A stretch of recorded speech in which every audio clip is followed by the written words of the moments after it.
Every launch tube of the Leviathan-class vessel spat fire at the exact same instant. Dozens of conventional torpedoes and missiles trailing dense, white wakes streaked straight toward the Abyss whale. Blast fire merged into a blazing wall across the whale's bony carapace, and shockwaves churned the surrounding seawater into a roiling, boiling frenzy. Amid billowing smoke, a flicker of barely perceptible contempt flashed in the Abyss whale's deep blue vertical pupils. More of these ordinary munitions.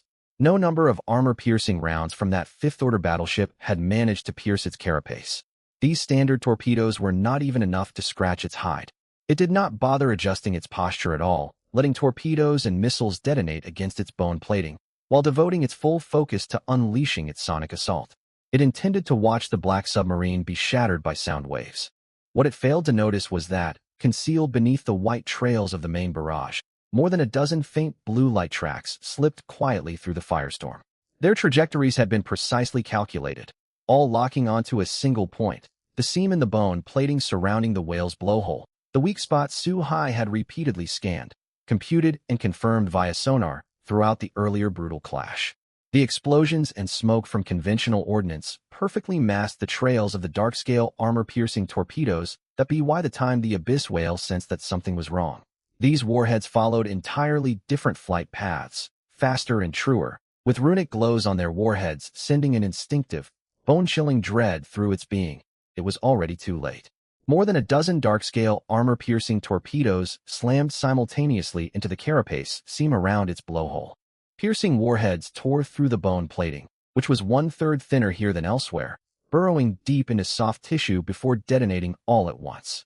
The dual-phase damage mechanism of implosion followed by outward detonation unleashed its full destructive power. First, an inward collapse concentrated energy within a tiny zone to penetrate the soft tissue inside the blowhole. Then a forceful outward blast ripped apart, surrounding flesh and bone shards alike. A gaping rupture was torn open in the Abyss whale's blowhole, and dark blue blood geysered from the wound. It let out a shriek of agony, its first genuine cry of pain since its appearance. Not an enraged roar, but a real, wounded howl. Its sonic attack cut off abruptly. Its massive body thrashed violently underwater, tail fin smashing furiously against the plaza floor, pulverizing stone pillars and sediment into debris. Yet it was not dead. Its vitality surpassed that of any fifth-order creature Su-Hai had fought before. Even with its blowhole blown open, it still retained the strength to counterattack. Tormented by searing pain and unbridled fury, the Abyss whale descended fully into madness. It discarded all tactics and held nothing back. It would use the most primal, brutal means to tear apart the submarine that had injured it.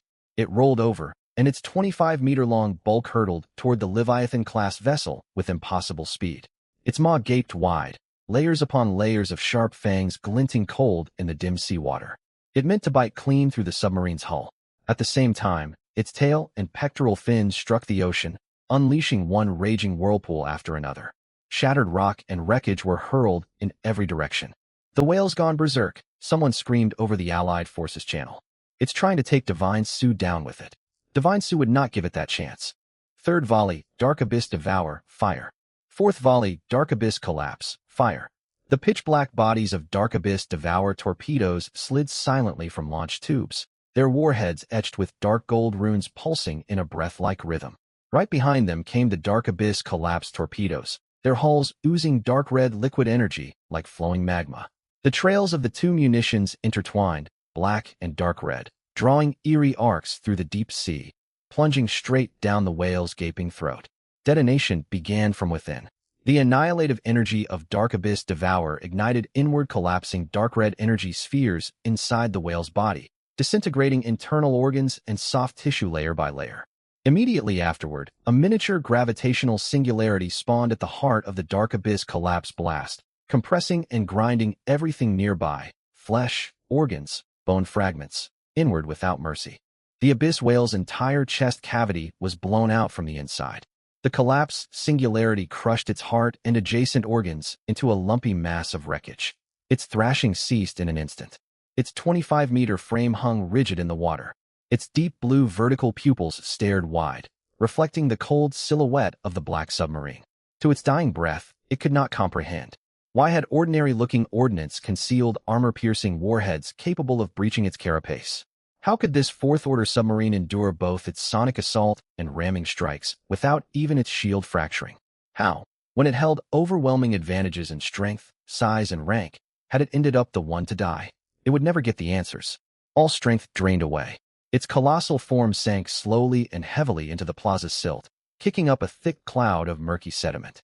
Dark blue blood welled from countless wounds, dyeing the surrounding seawater a somber indigo.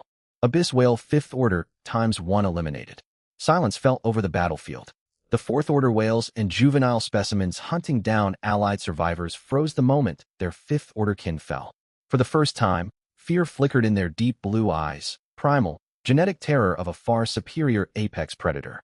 The Allied forces' channel stayed dead silent for several long seconds. Then it erupted. It's dead. The Abyss whale is dead. Divine Su took down a fifth-order whale single-handed. I saw it with my own eyes. Divine Su's submarine charged straight in. The whale's low-frequency sonic blasts did absolutely nothing to it. Our fifth-order flagship had its engines crippled by those sound waves. Yet this fourth-order submarine weathered volley after volley without its shield so much as cracking. What model were those final torpedoes? I've never seen them, black ones and dark red ones. They flew right down the whale's throat and blew it apart from the inside. Armor-piercing firepower on that scale has to be epic grade or higher.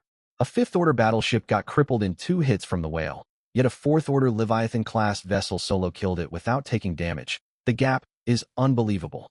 Suhai paid no heed to the wild excitement flooding the Allied channel. The Leviathan-class glided slowly over the plaza. Blue light arcs from its auto-loot system flickered across the hull, drawing in loot orbs scattered from the Abyss whale's corpse. He checked his storage panel. The Abyss whale core rested quietly among rare materials, fist-sized, glowing with cold, deep blue light.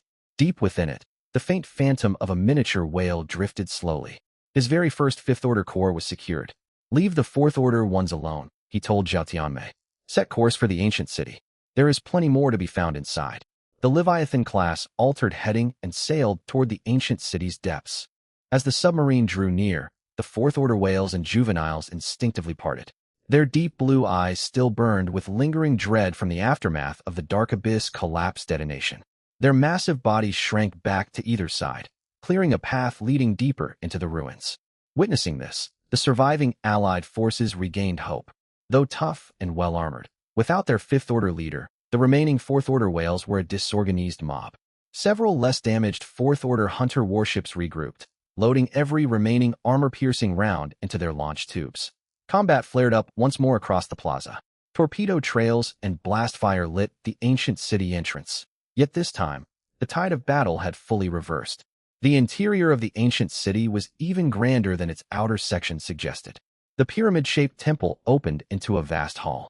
Most luminous crystals set into the vaulted ceiling had dimmed, yet their residual glow bathed the great chamber in dusk-like light. Giant stone pillars rose from floor to vault. Coiled around them were the fossilized skeletons of ancient deep-sea giant serpents, each bony spine measuring several meters in length. Smooth black flagstones paved the ground, etched with dense spiral runes glowing faint green under seawater, flickering as currents washed over them. Following markers from his material intelligence report, Suhai had Zhao Tianmei bring the submarine to rest above the central altar. He suited up in diving gear and exited the vessel. The blessing of Zar let him move through water with effortless grace. His figure darted swiftly through the temple, past collapsed colonnades, across the tilted altar, and into chambers half buried beneath fallen boulders. His hands moved fast, touching each loot orb dead center. High-value targets flagged by his upgraded material intelligence were claimed one after another. Deep-sea gold ×45, void crystal ×38, shadow alloy ×52. All 3 rare materials acquired, fully filling gaps required for fourth-order evolution. Epic-grade deep blue coral seed ×3. Each seed is thumb-sized, covered in fine silvery veins, and glowing softly in dim water. Over the comms channel, Zhou Xiaoming cried out in excitement upon hearing of this find. She explained these seeds were core ingredients for top-tier mental strength restoration potions, items perpetually in demand, yet almost impossible to buy on the trade market. Whale carapace fragment × miscellaneous. Each shard is palm-sized, dark blue, razor-edged, and marked with fine scale-like textures. These fragments can be fused to reinforce existing armor or polished into cutting edges for melee weapons.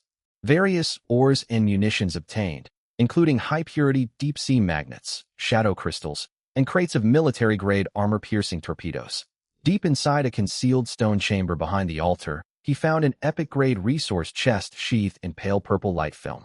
The chamber entrance was half-blocked by fallen rock. He squeezed sideways inside. His headlamp illuminated the small space. Its walls bore spiral runes matching those seen elsewhere in the temple. Floating dead center was the chest. When he lifted the lid, pale purple radiance surged out, bathing the whole chamber in dreamlike violet. Suspended amid the glow were 2 syringes holding liquid potions. Instead of the usual deep purple or golden hues, the fluid was an extremely dark ocean blue. Countless tiny silvery specks drifted within it, as though an entire starry sky had been sealed inside glass. The silver specks moved in non-random patterns, assembling into shapes of ancient runes, dissolving and reforming in endless cycles, as if reciting some primeval code of biological evolution. Marine Creature Enhancement Potion Epic Grade. Effect: usable only by mutated marine life forms. Greatly raises creature rank upon injection, with a chance to unlock special abilities. Works best for creatures of 5th order and below. Effectiveness diminishes for 6th order and higher. Note: not intended for human use. Give it to your marine creatures, if you have any. They will be grateful. Mysterious power within the potion reshapes bone and flesh. They will transform through agony and be reborn through metamorphosis. Evolution is never gentle, yet its rewards are worthwhile.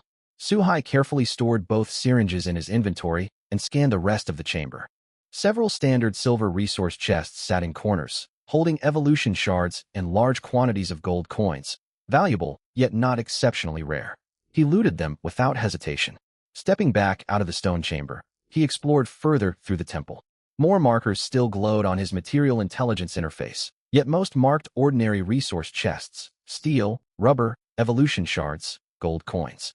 He had already stockpiled vast quantities of these from prior battles and saw no reason to waste time collecting them. A few scattered chests lay deep within side chambers sealed off by rockfalls, requiring long detours to reach. His material intelligence report would soon expire. He made the call to abandon those remaining trivial caches and swam back toward his submarine. Zhao Tianmei, turn us around. Set heading for the maze of reefs. Full speed ahead. The Leviathan class slipped out from the temple. Passing over the plaza, Allied survivors were still locked in heavy combat with the 4th Order whales. Though outmatched by 5th Order battleships, the 4th Order hunters held the upper hand against leaderless whale beasts. As Allied forces and whales clashed, the dark silhouette of the Leviathan class emerged from the ancient city and crossed directly over the plaza's center. Several 4th Order whales blocked its path. Suhai saw no reason to waste time here. Clear the route. Zhao Tianmei pressed the firing trigger. Side auxiliary torpedo tubes flared. Multiple dark-scale armor-piercing torpedoes trailed faint blue light tracks, striking 2 blocking 4th Order whales with pinpoint accuracy. Armor-piercing warheads slipped through pre-existing cracks in their bone plating and detonated inside their bodies.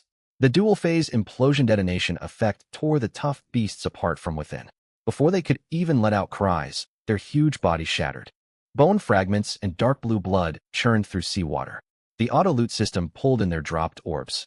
The Leviathan class sailed straight through floating wreckage without slowing its pace.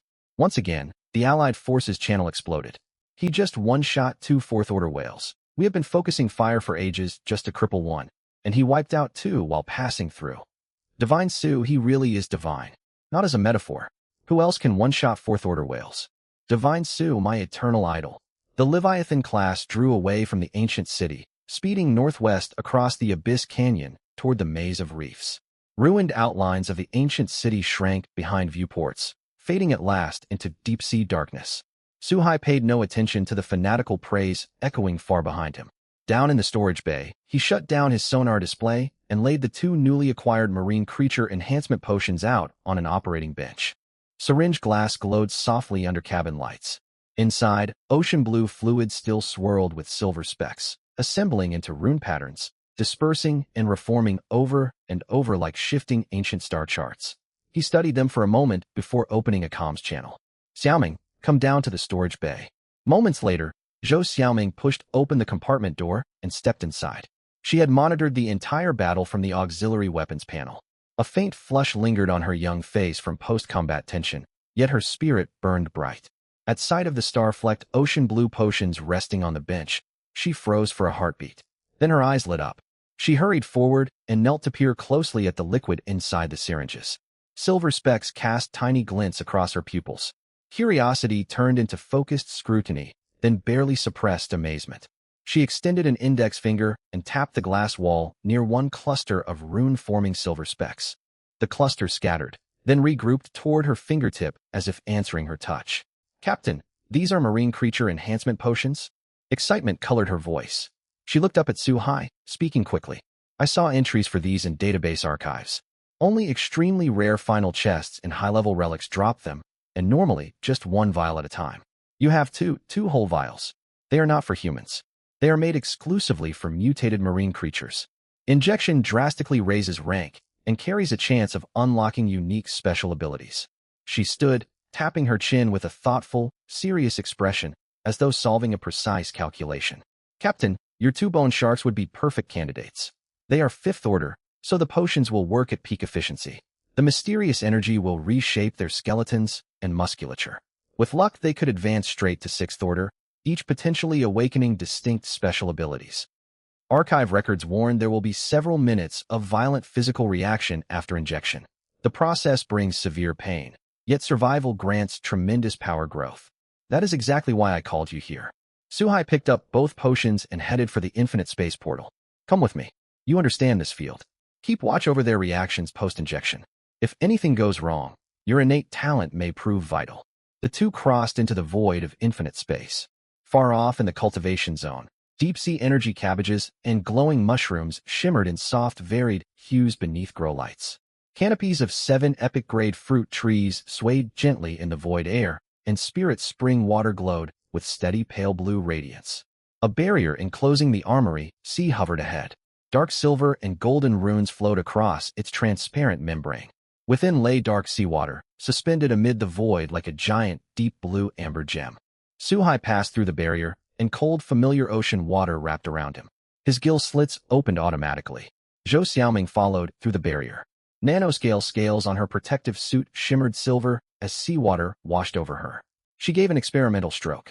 The water felt identical to open ocean, matching temperature, salinity, and buoyancy. She glanced around. The cavern ceiling of the armory loomed overhead. Winding cave passages and a massive metal gate stretched into the distance. This whole sea domain transplanted into infinite space was nothing like a simple indoor pool. It was a genuine ocean, complete with depth, hidden currents and caverns, ample room for multi-meter-long leviathans to roam freely. Sensing Su-hai's presence, the two bone sharks surged out almost instantly from the cavern's far depths. The elite bone shark swam ahead, with another bone shark close on its heels. Their dark silver bone armor and golden fin rims stood out sharply in the dim sea water. The two bone sharks glided up before Su-hai. The elite bone shark gently nuzzled his palm with its rough forehead, emitting a low-frequency rumble, deep and affectionate. The other bone shark circled him once, its dark red eyes studying Zhou Xiaoming curiously. This was Zhou Xiaoming's first time standing face-to-face with sharks, not behind a porthole, not on a sonar screen, but eye-to-eye. So close she could reach out and touch the elite bone shark's coarse hide. So close she could make out the vertical pupil pattern in the other shark's eyes, utterly unlike her own. She could feel the faint, imposing aura radiating from the two fifth-order bone sharks. It was the innate pressure of high-order apex predators, making her heartbeat quicken involuntarily. She instinctively stepped half a pace back behind Su-hai, yet the bone sharks made no move to attack her. The second bone shark swam to her, stared at her with its dark red eyes for a moment, then nudged the cuff of her protective suit with its snout and let out a short, friendly low croon, as if committing her to memory. The elite bone shark slapped its tail softly in the water, sending a small splash onto her faceplate. It tilted its head and regarded her, bearing little resemblance to a ferocious fifth-order predator and behaving more like an inquisitive large hound. Zhou Xiaoming blinked at the spray and could not help but laugh, which came out as a string of gurgling bubbles inside her helmet. Carefully, she stretched out a hand and brushed her fingertips across the smoothest plate of bone armor on the second shark's forehead. The bone shark did not flinch. Instead, it pressed its forehead forward and let out a deep, contented grumble. "Do not be afraid," Su-hai said. He laid his hand on the elite bone shark's forehead and relayed his intention through his czar perception. "Open your mouth." The elite bone shark obeyed and opened its massive, fang-filled maw. Each tooth was as long as a dagger, stacked in multiple rows. glinting cold and menacing beneath the dim cave lights of the armory. Suhai broke the seal on the first reagent syringe, aimed it deep down the elite bone shark's throat, and depressed the plunger. Sea blue fluid flooded into the bone shark's body. Silver specks swarmed like living creatures along its blood vessels, spreading from its throat to its gills, then across its entire frame. In moments, the elite bone shark was wrapped in a faint silver glow. He repeated the procedure, injecting the second dose into the other bone shark. Almost at once, both bone sharks underwent violent reactions. The elite bone shark convulsed violently in the water. The bony spines along its back stood erect. Under the reagent's influence, those barbed spines grew and warped further, their barbs lengthening, multiplying, sharpening, each tip blazing with a dark gold chill. Its bone armor creaked faintly amid the spasms. The dark silver veins across its surface stirred to life, rearranging from random scatterings into an ancient, ordered rune array, every line glowing dimly. The other bone shark's convulsions were equally fierce, yet its transformation took a wholly different direction. It spun rapidly through the water, the golden glow edging its tail and pectoral fins burned brighter, shifting from pale gold to blazing molten gold. Its muscle groups tensed and relaxed in constant rhythm, its whole physique growing sleeker and more streamlined. If it had once been a sharp blade, it was now being forged into a peerless legendary weapon. The runes etched into its spines were not the elite bone shark's dark gold, but a deep, rich violet. Their lines were finer and far more intricate, resembling ancient inscriptions tied to speed. Zhou Xiaoming watched their transformation tensely, her fingers hovering over the wrist-mounted logging panel, ready to record any anomalous readings. She soon saw her fears were unfounded. Though both sharks thrashed in agony, their vital signs remained stable and their mental fluctuations stayed within safe bounds. Suhai's perception let him monitor their condition in real time. His steady mental power streamed continuously through their link, soothing them wordlessly, an invisible force steadying their consciousness. The process lasted nearly 10 minutes. When the convulsions finally ceased, the pressure emanating from the two bone sharks had been completely transformed. The elite bone shark hung motionless in the water. Its bone armor had deepened from dark silver to an obsidian-tinged dark gold. Every plate's rim shone with frigid metallic luster, and the runes carved across its surface pulsed like slow breathing in the gloom. The barbs on its dorsal spines were longer and denser than before, like rows of scimitars quenched in the abyss.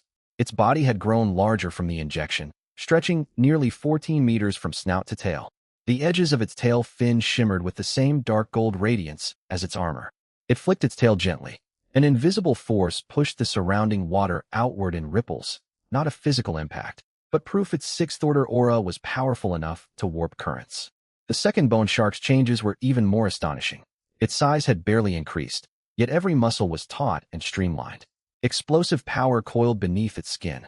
Golden light trailed from its tail and pectoral fins in the dim depths. It moved so fast its full form was barely visible to the naked eye. The dark violet runes on its spines flickered on and off as it swam. Each flash coincided with a short burst of acceleration. Its eyes remained dark red, but a fine golden ring had appeared around each pupil, identical to the golden rim circling Suhai's irises. Sixth order. Both bone sharks had shattered the fifth-order bottleneck, ascending to the ranks of the true apex predators of this abyss canyon. The elite bone shark swam to Suhai first, lowering its head to press its forehead against his palm. Now bulkier than before, it bowed its head and the spines along its back drew softly inward. Its demeanor was far more docile than it had been. The emotion it sent across their bond was no longer mere fifth-order compliance and fondness, but deeper, surer trust. This was no coerced obedience, but resolute loyalty forged through agonizing metamorphosis. The other bone shark glided over next. It did not press its forehead to his hand. Instead, it circled him several times, moving almost twice as quickly as before. Golden light streamed from its tail, leaving fading afterimages in the water. It halted, nudged Suhai's shoulder with its snout, and let out a soft, satisfied low-frequency hum. Then two voices echoed inside Suhai's mind. Not spoken words, but fragments of consciousness transmitted through Zar perception, far clearer and more complete than they had been at fifth order. At fifth order, they could only convey simple emotions and mental images. Now their awareness had awakened. They could articulate far more complex thoughts. They still could not form full sentences, yet Suhai understood their meaning perfectly. Master, Master, Suhai replied through mental communication. What shall you be called?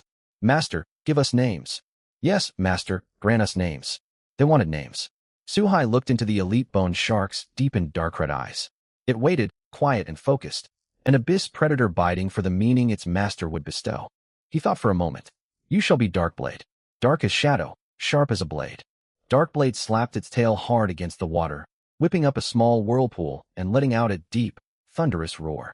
The dark gold runes across its armor lit up all at once, its whole body trembling in response to the name. It loved the name, profoundly. Suhai turned to the second bone shark. It hovered beside him, golden light along its fins flickering softly in the dimness, its gaze fixed intently on him through the golden rings in its pupils. You shall be Gold Shadow, the shadow of golden lightning.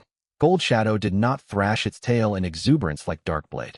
It swam slowly to Suhai, rested its forehead against his palm, closed its eyes, and emitted an almost sigh-like low-frequency vibration.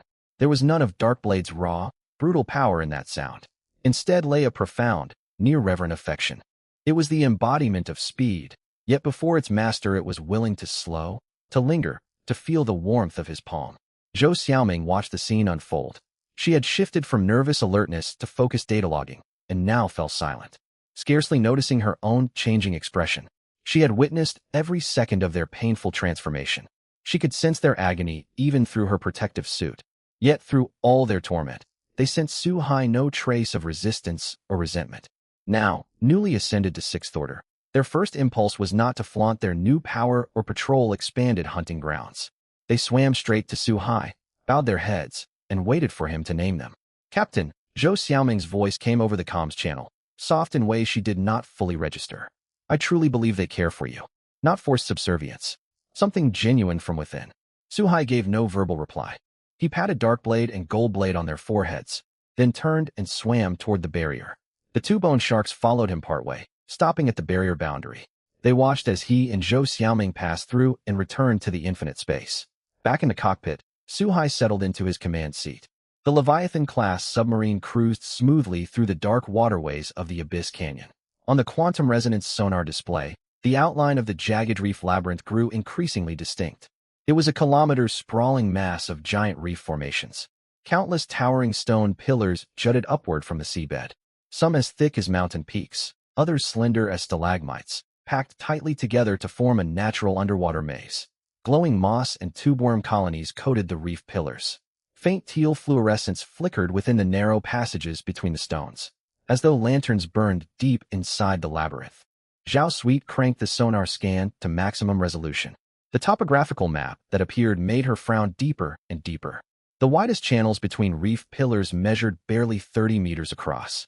The narrowest gaps were less than 10 meters. At over 80 meters in total length, even at minimum cruising speed, the Leviathan class could not safely navigate those cramped waterways. Forcing entry would leave less than half a meter clearance on either side of the hull. Collision was all but guaranteed at the slightest misjudgment. Boss, we cannot sail into the reef zone, Zhao Sweet said, shaking her head and tracing channel outlines across the screen. Even the widest opening is barely half our beam. The submarine cannot get through. We will have to anchor outside and go in on dive gear. Suhai glanced at the sonar topographic map and nodded. He was about to tell Zhao Sweet to find a suitable mooring spot, when his eyes fell on the core zone of the reef pillar cluster. A deep purple biological signature moved slowly across the redoubt. That ought to be the shadow giant octopus. Fifth Order. He zoomed in on the signal. Detailed intelligence from his stored resource archives surfaced in his mind. Main body concealed within reef caverns. Tentacles capable of extending dozens of meters. Skin with active camouflage capabilities. Weak point. The nerve center situated between its two eyes. The loot preview listed Fifth Order Shadow Giant Octopus Core, Void Crystal, Deep Sea Krypton, Shadow Alloy, plus several epic-grade items he had not seen before. When we arrive, find a good place to drop anchor. I will swim inside, Suhai ordered. Just then, the outer perimeter of the quantum resonance sonar picked up additional signatures. These were not marine life. They were submarines. Multiple vessels were closing in on the jagged reef labyrinth from different directions, advancing at low speed in loose, uncoordinated formations, clearly belonging to separate groups. Zhao Sweet zoomed each signature in turn. More than a dozen submarines of varying sizes were approaching. Most were second and third order refitted craft, with only two fourth order hulls. Their hulls bore a hodgepodge of emblems. Some sported the small Alliance insignia. Others carried no markings whatsoever. Plainly makeshift fleets assembled from scattered, independent operators. One after another, these submarines came to a halt on the labyrinth's outer perimeter. Evidently, their own sonar had picked out the cramped terrain within the reef zone and the high-order biological signature dwelling inside. Submarines could not enter. An entry on dive gear meant facing a fifth-order shadow giant octopus. A brutal threshold. Suhai told Zhao Sui to moor the Leviathan class within a recessed rock wall not far from the reef zone perimeter, keeping the Ghost stealth system active. He was in no hurry to go inside. He would first observe what these players intended to do. Before long, after hovering around the outer reef edges for some time, hatches opened aboard several of the submarines. More than a dozen players in assorted diving suits swam out. Their kicking rhythms were uneven, and headlamp beams wavered through the dim seawater.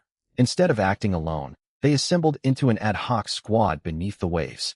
Several apparent leaders conferred through hand signals and short-range comms, then began advancing toward the labyrinth entrance. Suhai noted their armaments. These were no ordinary underwater rifles. Two men hefted portable underwater torpedo launchers, dated models, yet packing considerable firepower. Several others wore belts strung with depth charges, and folded demolition charges were strapped to their backpacks. Such gear was respectable equipment for independent players. This group had come well prepared. The makeshift squad advanced cautiously into the reef zone. Their coordination was passable. Scouts with detectors led the way, gesturing to mark biological signatures lurking behind reef pillars as they swam. The two torpedo operators held firing stances in the middle of the formation, while grenade-equipped members fanned out on both flanks to keep watch. Halfway into the reef labyrinth, they encountered the first sentinels. Multiple fourth-order shadow tentacles snaked out from caverns behind reef pillars. Each tentacle stretched more than 10 meters long, its surface covered in smooth, dark gray skin, nearly invisible in the murk. They slipped soundlessly through rock crevices and snapped tight where the player squad clustered most densely. The players reacted fast enough. "Tentacles," someone shouted. Every headlamp snapped toward the source of the cry. The two torpedo operators fired almost instantly. Two miniature torpedoes trailed white wakes and slammed into the nearest tentacle. Detonation flames split it clean in two. The severed tentacle thrashed wildly in the water. Dark green slime gushed from the rupture, clouding the surrounding seawater. "Those outside can see this," the squad leader called over his comms. Immediately, submarines moored on the outer perimeter locked sonar onto the biological signatures marked within the reef zone. Torpedoes launched from tubes, streaking through gaps between reef pillars and slamming home against tentacles emerging from caverns. Blasts flared repeatedly across the jagged reef labyrinth. Shockwaves shook loose moss and tubeworm colonies from the reef pillar surfaces. The players pressed forward. Covered by submarine fire support, the makeshift squad pushed dozens of meters deeper into the reef zone, prying open several supply crates wedged in rock crevices along their path. Outer perimeter submarines kept pouring fire, blowing apart shadow tentacles attempting to circle in for flanking ambushes one by one. Dark green slime clouded an ever wider stretch of water, yet the players grew convinced they held the upper hand. Then the entire reef labyrinth began to shake. This was no explosion-driven shockwave. It was a deep, low-frequency tremor rising from the seabed itself. The vibration fell below the threshold of human hearing, yet bodies could feel it. Bones hummed with resonance. Breathing grew heavy, and a heavy weight settled in every chest. On sonar screens aboard outer perimeter submarines, an enormous biological signature rose slowly from the innermost cavern of the jagged reef labyrinth. Its bulk dwarfed all previously seen tentacle appendages. Its umbrella-shaped main body measured over 20 meters across. When it emerged fully from its cavern, 8 colossal tentacles unfurled, each stretching more than 30 meters. Their skin shifted through shades of dark purple. Pigment cells expanded and contracted rapidly, rendering its massive form flickeringly visible amid reef pillar shadows. Shadow giant octopus, fifth order. Its eyes ignited in the gloom, neither dark red nor deep blue, but eerie, shifting iridescent hues, like twin rainbows sealed inside amber. Between the eyes bulged its nerve center, a translucent mass tightly guarded by all 8 tentacles. Each suction cup on its tentacles was as wide as a wash basin. Fine hooked teeth lined every rim, opening and closing slowly underwater.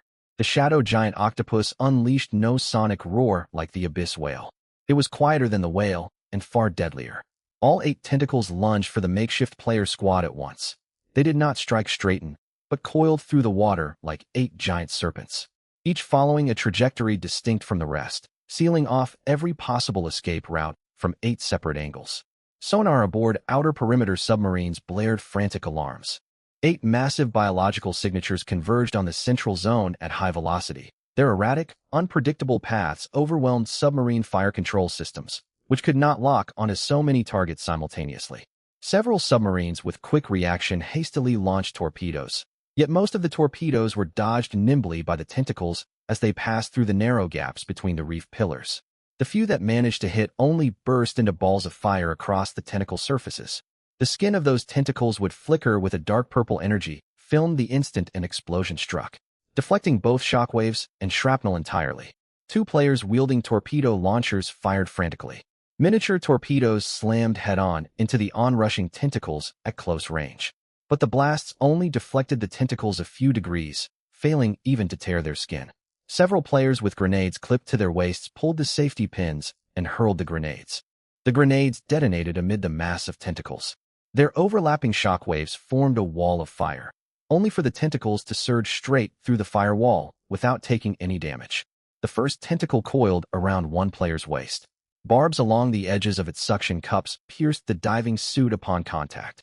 The man had time for nothing more than a short, sharp scream before he was dragged by the tentacle into the abyssal maw of the shadow giant octopus. A second tentacle crashed vertically down from above, smashing a reloading player together with his weapon against a reef pillar. A third tentacle swept in from the flank, sending 2 more players flying like bowling pins to crash hard against the opposite reef. The ad hoc squad was wiped out in mere moments. Out of the dozen-strong team, only 3 or 4 players closest to the edge of the reef zone narrowly escaped, swimming for their submarines for all they were worth. But the shadow giant octopus would not let them flee. Its 8 tentacles stretched out of the reef zone, chasing the trajectories of the fleeing players. The tentacles were far longer than commanders aboard the outer submarines had estimated. 30-meter-long appendages jutted abruptly from reef crevices, like 8 whips of death reaching up from the abyss, sweeping straight toward the group of outer submarines. A Tier 3 submarine, moored nearest, was struck head-on by one tentacle. Its shield flickered violently on impact, yet held firm. Hardly had its commander given the order to counterattack when a second tentacle looped around from the side, its suction cups locking fast onto the shield's surface. Dark purple energy film spread along the rims of the suction cups, and the shield thinned, cracked, and shattered under the energy corrosion. Seizing the gap left by the broken shield, a third tentacle pierced straight through the side of the hull, driving in through the thruster section and bursting out at the bow. The Tier 3 submarine's signal flickered wildly across the sonar screen a handful of times before vanishing completely. Witnessing this, the 2 remaining Tier 2 submarines abandoned all thought of rescuing survivors and spun around to flee at full speed. The tentacles gave chase for a short distance before slowly retracting. The shadow giant octopus drew its colossal body back deep into the reef zone. Its 8 tentacles coiled gently around its torso, and its eyes swirled with iridescent light as it regarded the lingering surviving submarines hovering warily out at sea with cold indifference. The players out on the periphery were thoroughly intimidated. All the stragglers who had been hesitating whether to venture inside for a chance at loot kept their submarines well beyond safe range after witnessing the destructive power unleashed by the 5th-ranked shadow giant octopus. Not a single soul dared so much as mention going in. Suhai had watched the whole ordeal unfold. The shadow giant octopus fought in a fashion entirely unlike the abyss dragon whale. The whale relied on absolute defense from its bony carapace and area suppression via sonic waves, clashing head-on, overwhelming force defeating all skill. The shadow giant octopus, by contrast, leveraged numerical superiority of tentacles, dynamic camouflage, and energy corrosion. Its 8 appendages struck from countless angles at once, leaving opponents nowhere safe. Yet its weakness matched exactly what the hunting intelligence had noted: the transparent nerve center between its eyes, exposed only briefly when all 8 tentacles stretched out for an assault. Zhao Tianmei, bring the submarine to the entrance of the reef zone. Suhai stood and checked his gear. The abyss-burst pistol hung at his waist, an epic great axe was slung across his back, and he confirmed his diving suit was perfectly sealed. Once I'm inside, you stay out on the perimeter.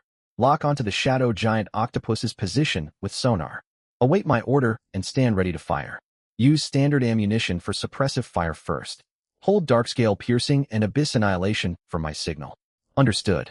Zhao Tianmei gripped the control levers tightly, her brows knitted with worry. Boss, you're going in alone? That octopus is even trickier than the dragon whale. It has so many tentacles. If you get tangled, I have a plan. A faint smirk tugged at the corner of Su Hai's mouth. He pushed open the hatch and slipped into seawater. Gifted with Tsar's swiftness, he became an almost invisible black afterimage across the waters outside the reef zone. He darted past low-lying reef pillars, evading several fourth-rank tentacles patrolling for prey, and advanced rapidly deep into the labyrinth of reefs along the safe route marked in the supply intelligence. Observing players on the outer fringes spotted him first. A black submarine drifted silently up to the reef zone entrance. Its hatch opened, and a figure slipped out. Just one person, no teammates, no heavy ordnance, merely an axe slung over his back and a pistol at his hip. Without looking back, he swam straight toward the depths of the reef labyrinth. His speed was astonishing. Within mere seconds, he crossed the open waters on the outer reef perimeter and vanished into the shadow cast by the towering reef pillars. Did someone just swim in?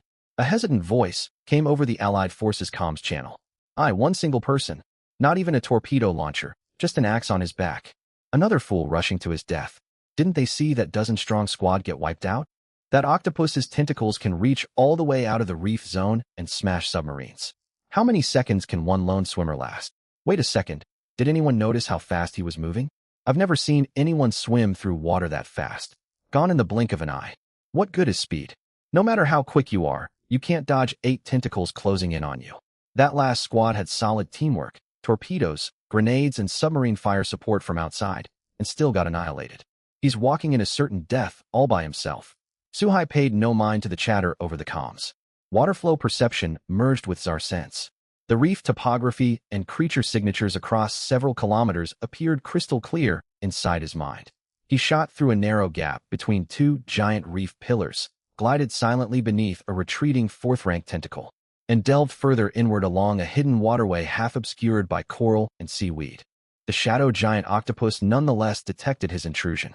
Its huge umbrella-shaped torso rotated slightly deep within its cavern, its iridescent glowing eyes locking onto the tiny, fast-moving biological signature. This intruder was unlike all the players who had come before. He was far too quick. Its tentacles had to recalculate their interception trajectories. Moreover, he traveled entirely unaccompanied, with no submarine out of range to provide covering fire. One lone human pressing deep into the heart of its territory. It rose slowly from the cavern, unfurling all 8 tentacles to spread a web of interception among the reef pillars. It would not simply batter him as it had the earlier squad. The target moved too swiftly for brute force strikes to guarantee a hit. Instead, it intended to draw its tentacles inward from every direction, tightening the encirclement little by little until the prey had nowhere left to flee. Su Hai registered the signatures of tentacles converging on him from all sides. Rather than slowing down, he pushed Tsar's swiftness to its absolute limit. His flippers blurred beneath the water as his body streaked like a black lightning bolt through the gap between 2 tentacles closing in on one another.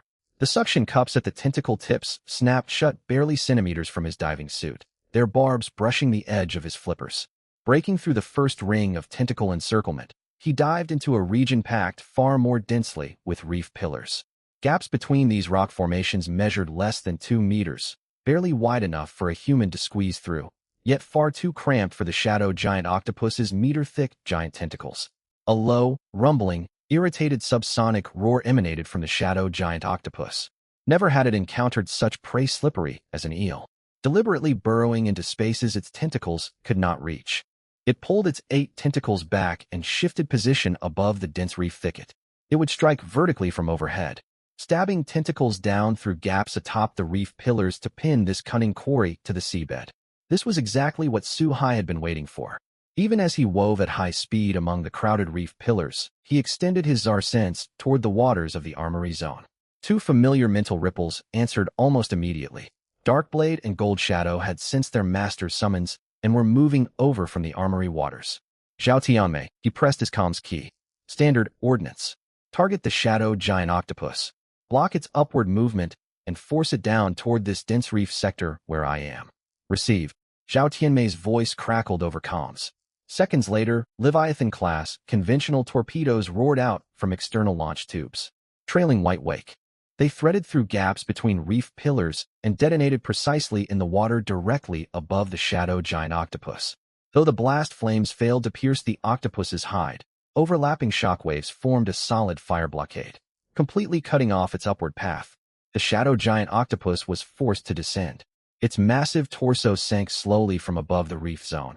Its 8 tentacles coiled into a defensive formation around its body. Its iridescent eyes fixed on the faint biological signature within the dense reef thicket below. The human was trapped inside.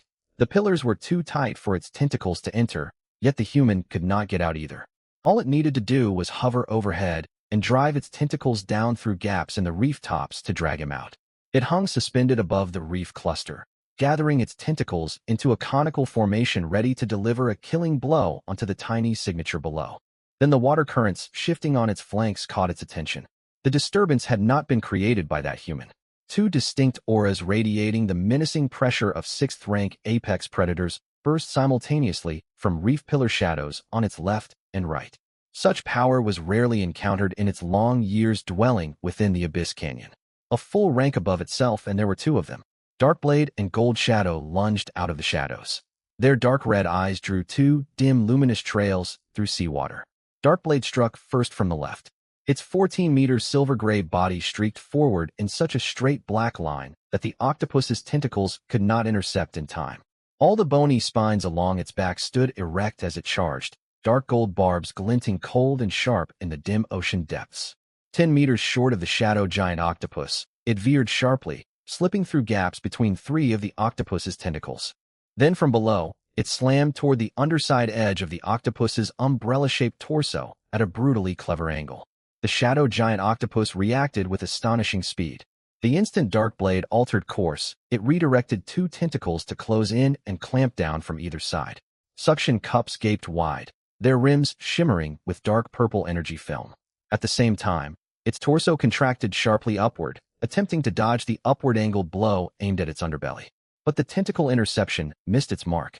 Mid-charge, Darkblade executed a near-impossible second course correction. Its tail fin lashed hard against seawater, churning a small whirlpool and using the recoil to divert its direction by almost 90 degrees. It brushed straight past the gap between the 2 tentacles. Barbed bony spines tore a long gash across one tentacle, thick dark green bodily fluid gushing from the wound. Next, it crashed headfirst into the lower rim of the octopus's umbrella torso. Its back spines fired more than a dozen rune-carved dark gold spines launched point-blank, burying themselves deep in the octopus's soft tissue. The shadow giant octopus let out a pained roar, produced not via a mouth, but when pigment cells across its entire body burst as one, releasing a visible ring of energy shockwave. The shockwave shook surrounding reef pillars until rock dust showered down. Several thinner stone spires snapped clean off. Yet before it could counterattack, Gold Shadow arrived. Gold Shadow fought in a style wholly different from Darkblade. Darkblade relied on charges and point-blank spine barges for burst damage. Gold Shadow was built for pure speed, nearly 50% faster in sprinting than Darkblade. When it moved, only a golden blur was visible to the naked eye. Even sonar could not lock onto its trajectory continuously. Golden light glowed along the edges of its tail and pectoral fins, drawing 4 long luminous streaks through dark seawater that wove into a dazzling web. Instead of striking directly at the octopus's torso, it circled the beast at blistering speed once, twice, 3 times, accelerating with each loop. Its golden trails traced a steadily shrinking luminous ring in the water. Every time it swept alongside a tentacle, fin-edge golden bony spines sliced deep gashes into the flesh. Strikes rained down relentlessly. Within moments, dozens of wounds of varying depth marred all 8 tentacles of the shadow giant octopus. Dark green bodily fluid spilling down onto reef pillars like heavy rain. The shadow giant octopus found itself thoroughly outmatched. Its 8 tentacles whipped and lashed wildly, trying to catch Gold Shadow's path. Yet every interception only grasped at swirling water left in the wake of its passing. Dynamic camouflage proved completely useless against such overwhelming speed. Meanwhile, Darkblade exploited the chaos created by Gold Shadow to hunt for openings. It fought with ruthless precision. Every assault targeted the octopus's weakest defensive points, and every spine volley hit home. When 4 of the octopus's tentacles lunged simultaneously toward Gold Shadow, Darkblade crashed in from the flank. Runes etched into its bony spines detonated on impact, shearing large segments clean off those four appendages. The shadow giant octopus finally grasped the gravity of its predicament. These two sixth-rank bone sharks were no ordinary mutated sharks. Their coordination was terrifying. One harried and sowed chaos, while the other seized every opening to deliver crippling blows. Furthermore, they never prioritized the tentacles as their main target. Each time tentacles were drawn away to engage one shark, Darkblade would dart in to carve fresh holes into the umbrella-shaped torso. Acting on primal survival instinct, it pulled all 8 tentacles tight around its torso, coiling them into an impenetrable defensive sphere. The dark purple energy film coating its tentacles grew far denser upon contraction, forming a flowing protective shield. It abandoned offensive action entirely. It would weather the bone shark's assault and retreat deep back into its cavern at the first chance. At that exact moment, its nerve center was laid bare. With every tentacle retracted for defense, the transparent tissue mass situated between its eyes lost all covering. This was what Su Hai had been waiting for. Zhao Tianmei, Abyss Collapse Fire. From the Leviathan-class heavy torpedo tube, a dark red torpedo slid silently free. Trailing a tail of liquid dark red energy, the Abyss Collapse torpedo navigated gaps between reef pillars under precise calibration from Su Hai's Zarsense, heading straight for the transparent nerve center between the shadow giant octopus's eyes. All tentacles were wrapped tight around its torso, fending off the two bone sharks. Nothing could intercept this torpedo. The Abyss Collapse torpedo burrowed clean into the transparent tissue mass. Collapse properties activated. A micro-gravitational singularity ignited dead center within the nerve center, compressing inward all surrounding soft tissue, nerve fibers, and swirling iridescent luminescence. The shadow giant octopus's body stiffened in that instant. Its 8 tentacles flew apart not as an attack, but purely involuntary neural reflex. Its iridescent eyes dimmed under the singularity's tearing force, shifting from rainbow hues to gray, then to hollow pitch black. All strength left its frame. Its 20-meter-wide colossal torso sank heavily down into sediment at the reef bottom. 8 tentacles sprawling limply among the pillars. Dark green bodily fluid welled from countless wounds, clouding a vast stretch of seawater murky green. Shadow giant octopus 5th rank times 1 slain. Su Hai swam out from between the reef pillars and approached the giant corpse. Blue light arcs of the auto-loot system flickered around him, drawing scattered loot orbs from the carcass into his inventory. A fist-sized core suffused with swirling dark purple light landed inside his storage space shadow giant octopus core. 5th rank. His second 5th rank core secured. Darkblade and Gold Shadow swam to his sides, one on the left, one on the right. Light scratch marks left by octopus suction cups marred Darkblade's bony plates, yet it had sustained no real harm. Gold Shadow circled around him excitedly, its fin-tip golden glow streaking long trails through seawater, transmitting feelings of satisfaction and exhilaration. This had been their first major battle since advancing to 6th rank. Working in tandem, the two 6th-rank bone sharks had overwhelmed a 5th-rank shadow giant octopus with ruthless efficiency. Su Hai patted them on the forehead, then recalled the supply intelligence. The cavern lair of the shadow giant octopus lay not far ahead. Most of the marked supply-rich sites were located deep within that cave. He ordered Darkblade and Gold Shadow to stand guard at the cavern entrance and swam inside alone. The treasures within exceeded his expectations. The shadow giant octopus had dwelt here for ages. Countless players and mutated creatures had perished at its hands. Their spoils were scattered across crevices and sediment all over the cave. Su Hai collected items one by one following the markers in supply intelligence: void crystals, deep-sea adamantite, shadow alloy. His stockpiles of these 3 rare materials swelled substantially. He also found several pieces of epic-grade gear, large quantities of high-rank ore, plus assorted ammunition and blueprints. Deep in the cavern, upon a natural stone platform, he discovered an epic-grade resource chest shimmering beneath a pale gold energy membrane. He lifted the lid. Resting quietly inside was a loaf of bread. Not supermarket sliced bread, nor field ration hardtack. Roughly the size of an adult palm, its crust was baked golden brown and lightly charred, sprinkled with fine sea salt grains and unknown spice fragments. It exuded a rich, warm aroma of wheat. Miracle bread rare rank effect. Usable only by submarine pilot talent holders. Upon consumption, permanently raises talent capability by 1 rank, with a chance to unlock a hidden talent trait. Consumers without submarine pilot talent gain nothing except satiety. Repeated consumption yields no additional benefit. Note, this is no ordinary loaf of bread. It is baked using deep-sea ancient fermented dough, unique mineral salt from the Abyss Canyon, and certain long-lost secret spices. Trace amounts of spirit spring water had been worked into the dough. During days-long low-temperature fermentation, the dough absorbed the life energy contained within the spring water. The creator had carved a special restriction into the bread. Only those gifted in submarine piloting could awaken the talent-evolving power sealed inside. The creator himself had been a submarine pilot. He understood all too well the loneliness and crushing pressure borne by those with this gift in the deep sea. This loaf of bread was a gift left for his peers, a token of trust. May it help you push past your limits, and may you bear the responsibility that comes with transcending them. Suhai turned the bread over and over in his hands. Beneath the beam of his headlamp, the bread's aroma drifted faintly, drawing him to take several extra sniffs. Ordinary looking on the surface, it seemed far gentler than the syringes and potions he had found earlier. He stowed the bread carefully in his storage space and scanned the cavern once more. Tentacle suckers from the giant cephalopod, several rare shadow crystals, a stock of deep-sea kryptonite ore, and several silver resource crates were scattered in the corners. He collected every item of value. After confirming that no high-priority targets remained according to his resource log, he turned and swam out of the cavern. Darkblade and Golden Shadow still guarded the cave mouth. Suhai patted them on the foreheads, then activated the armory's teleportation authority. Darkblade rubbed its head against his palm and let out a low, obedient rumble.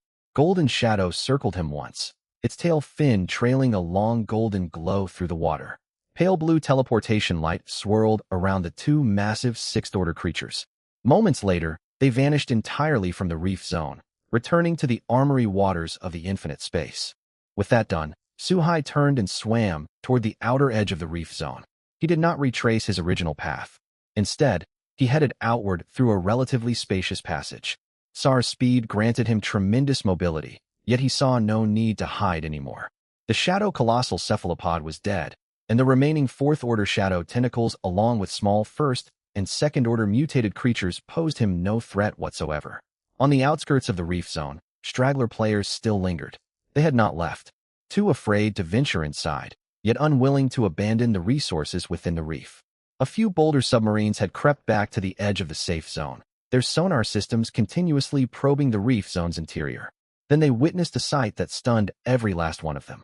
The lone wolf they had mocked for charging to his death was swimming openly out from the heart of the labyrinthine reefs. No dodging, no stealth, no evasive posturing. He moved plainly along the main channel leading out.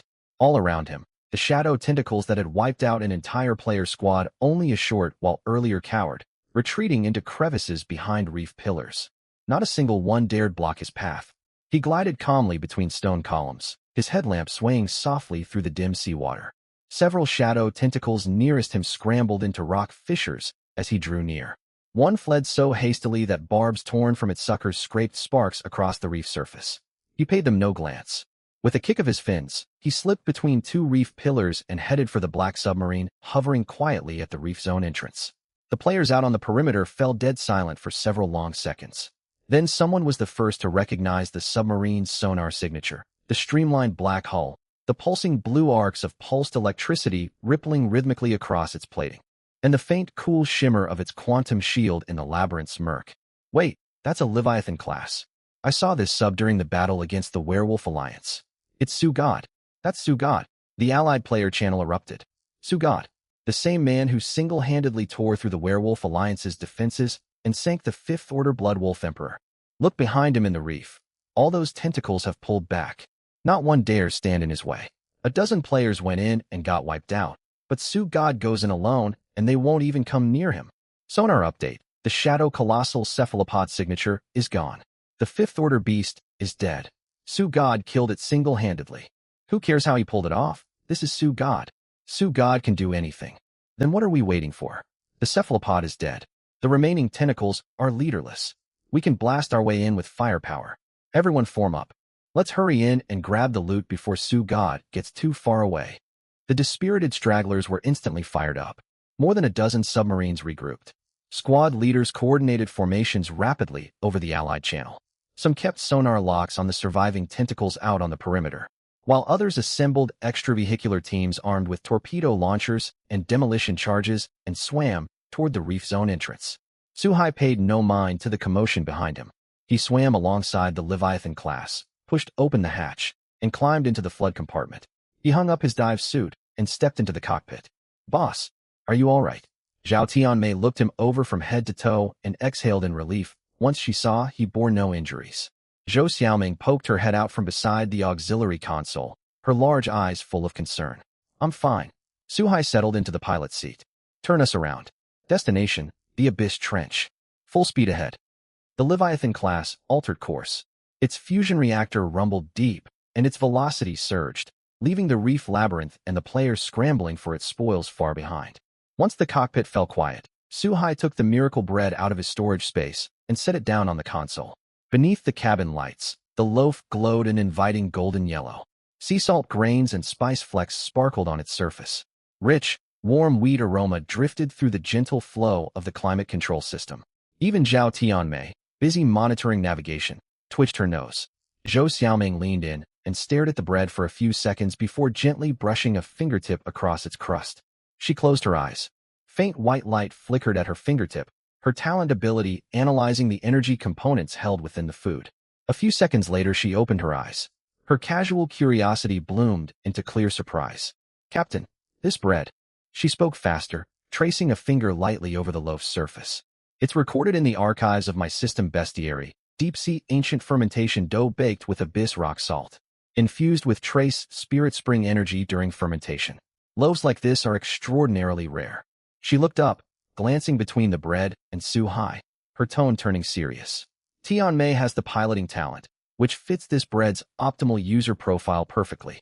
And Captain, if Tianmei's talent evolves, both her operational precision and battlefield maneuverability will see a qualitative leap. That would massively boost our whole team's combat effectiveness." Suhai nodded. "Tianmei, come here." Zhao Tianmei switched the submarine to semi-autonomous cruise mode, rose from the pilot's seat, and walked over to the console. Her eyes locked onto the bread, golden, lightly charred crust, fine sea salt crystals, and a wheat aroma so thick it made her mouth water. "Is this for me?" She pointed at the loaf, then looked towards Suhai. "A miracle bread. It's meant for you." Suhai pushed it toward her. "Eating it will evolve your talent. The process might be painful. Just endure it." Without hesitation, Zhao Tianmei picked up the bread and took a large bite. She chewed and her eyes crinkled with pleasure. Crisp crust, soft crumb.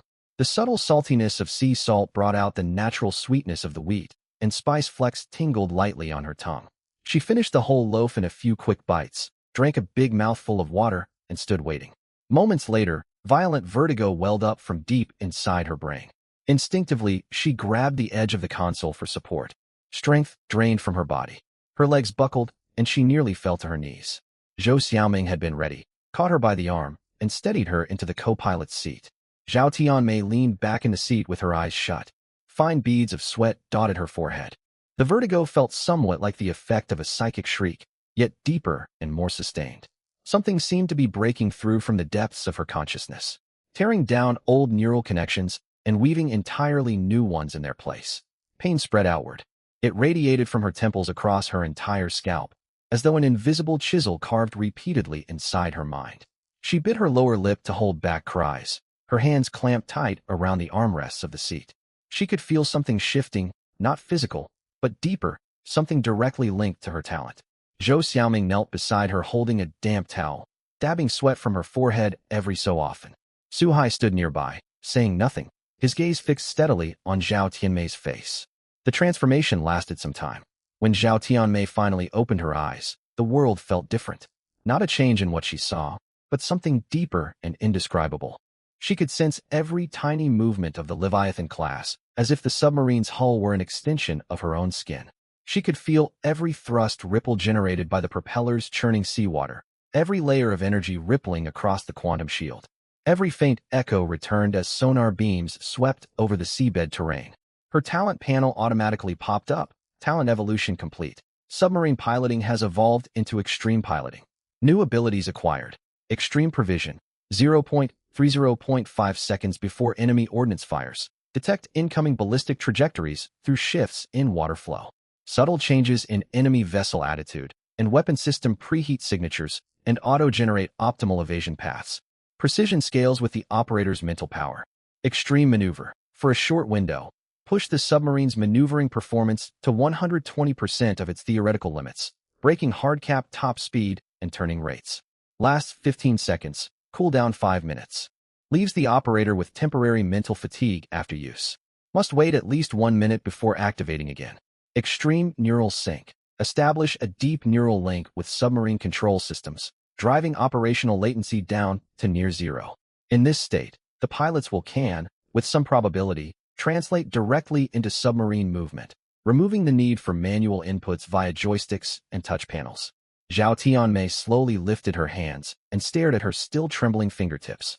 She sensed the newly formed neural pathways stabilizing deep in her awareness, like newly laid circuits binding her tightly to the Leviathan-class control systems. "How do you feel?" Suhai asked. Zhao Tianmei looked up at him with a smile unlike her usual expression, no trace of her customary playful wit. Only the bright, eager confidence of someone reborn. "It feels completely different. Boss, I want to test it." "Perfect timing." Suhai nodded toward the sonar screen. 3 kilometers ahead lies a moving underwater turbulence current, limited in scope but extremely fast-flowing. Ideal for a trial run. Zhao Tianmei returned to the pilot's seat and rested her hands on the joysticks. Instead of tapping touch panel controls as she normally would, she closed her eyes. Extreme neural sync activated spontaneously. She could feel the status of every thruster, every rudder surface, every vector nozzle aboard the vessel. Information about its steel and titanium frame was no longer abstract numbers and indicator lights on dashboards. It felt like extra limbs belonging to her own body. She opened her eyes. Down in the submarine canyon ahead, a dark water column dozens of meters in diameter blasted forth from a crack in the left side rock wall. Swirling with silt and gravel, it formed a wandering natural hazard snaking through the canyon passage. On sonar, it looked like a violently thrashing giant serpent. Turbulence of this magnitude was something ordinary submarines would go far out of their way to avoid. Caught within it, sheer forces could tear welds apart and smash a vessel to pieces. "Fly straight through the heart of that turbulence," Suhai said. A faint smirk tugged at Zhao Tianmei's lips. Extreme prevision triggered an instant before the turbulence arrived. She clearly sensed where a narrow vortex band at its core would experience a brief energy dip, a window lasting barely 2 seconds. Her hands wrapped around the joysticks as extreme neural sync kicked in, driving system latency down almost to nothing. Dozen-plus separate operations she would normally execute sequentially, shutting down lateral thrusters, deflecting vector nozzles 7 degrees, counteracting port-side torque, locking heading, now came as naturally as breathing. Her hands blurred across joysticks and touch panels. Every input timed perfectly to match shifts in the water flow. The Leviathan class charged full speed toward the turbulence. Mere moments before impact, Zhao Tianmei activated extreme maneuver. The submarine's velocity rocketed past its design limits, propeller revolutions surging to 120% of rated maximum. She angled the bow into an extremely tricky attitude, cutting tangentially against the rotation of the central vortex. Leveraging the centrifugal force of the turbulence to push outward, she countered its lateral pull with the extra thrust granted by extreme maneuver. The Leviathan class slipped through the fleeting 20-meter-wide safe gap, right at the turbulence's heart. High-pressure vortex bands passed less than 3 meters off either side of the hull, yet that narrow margin was held rock-solid by Zhao Tianmei's pinpoint handling. Hydro-shock waves from the turbulence washed over the hull. The quantum shield flared pale blue ripples, and then the Leviathan class emerged stable and undamaged on the far side of the disturbance. Cruising smoothly. From extreme maneuver activation to clearing the turbulence took only a handful of seconds. Silence hung in the cockpit for a beat. Zhou Xiaoming stood up from the auxiliary console, eyes wide and mouth forming a small O. She had watched the whole sequence unfold on sonar. The Leviathan class had pulled off an extreme turn no submarine ought to manage at full sprint, pinpointing that fleeting safe opening amid the turbulence's deadliest core and slicing clean through like a scalpel. "Tianmeijia, that was incredible. That turn just now. I've never seen any submarine pull off an angle like that while going flat out. How did you know the turbulence would weaken right there?" Zhou Xiaoming spoke rapidly with excitement, fists clenched, looking up at Zhao Tianmei as though gazing at a newly risen idol. Zhao Tianmei released the controls and flexed her faintly shaking fingers. The after effects of extreme maneuver were setting in. Mental weariness washed over her, comparable to staying up all night followed by hours of intense work. Still, the fatigue remained manageable. Sustained nourishment from Spirit Spring water and special fruits accelerated her mental recovery far beyond ordinary levels. She would bounce back before long. I didn't know it intellectually, she said, a smile she could not suppress playing across her face. I felt it, like instinctively knowing which way the currents would move, where gaps would open in the turbulence's energy. Not calculation, pure instinct. She turned toward Su-hai, satisfaction and pride shining in her eyes after the spectacular maneuver, her tone light once more. Boss, if there are more loaves of that bread, I'd gladly eat another. Su-hai glanced at her, the corner of his mouth twitching faintly. First get your hands to stop shaking. Zhao Tianmei glanced down at her trembling fingertips and playfully tucked her hands beneath the console. No big deal. It'll pass once the cool-down is over. The Leviathan class cruised steadily onward through the Abyss Canyon. Outside the viewports, seawater deepened from dark blue to murky inky blue. On the quantum resonance sonar display, the seabed topography grew dramatically uneven. Flat canyon floor gave way to a colossal fissure over 2 kilometers wide. It plunged downward beyond the range of clear sonar detection, an ancient, gaping maw torn open in the ocean floor. The Abyss Trench. The final 5th order hunt target marked in the resource log lay deep within this trench. Boss, trench depth exceeds our sonar's high-resolution range. Zhao Tianmei cranked sonar gain to maximum, yet the trench bottom showed only blurred shadow. Rough estimate, over 6,000 meters deep. We will have to descend to get clear scans. Also, multiple anomalous current layers run through the trench mid-section. Sound waves refract chaotically passing through those turbulent zones, so we cannot lock precise coordinates for biological signatures down below. Su-hai was about to order the submarine closer when multiple fresh contacts popped up along the edge of the sonar screen. Not marine life. Submarines. 6 vessels emerged slowly from behind reef formations on the trench's far side. They fanned out into a semicircle, closing in on the Leviathan class.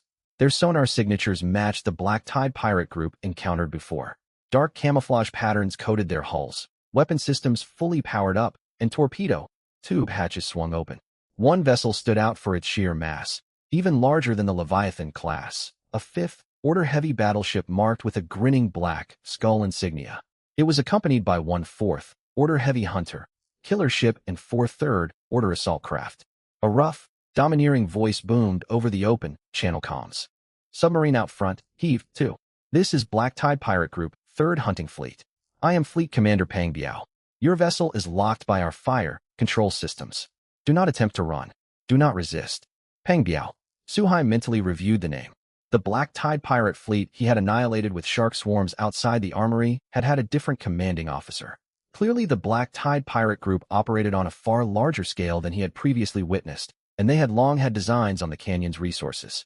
Pang Biao's voice blared again over comms, harsher and more arrogant. Count yourself lucky.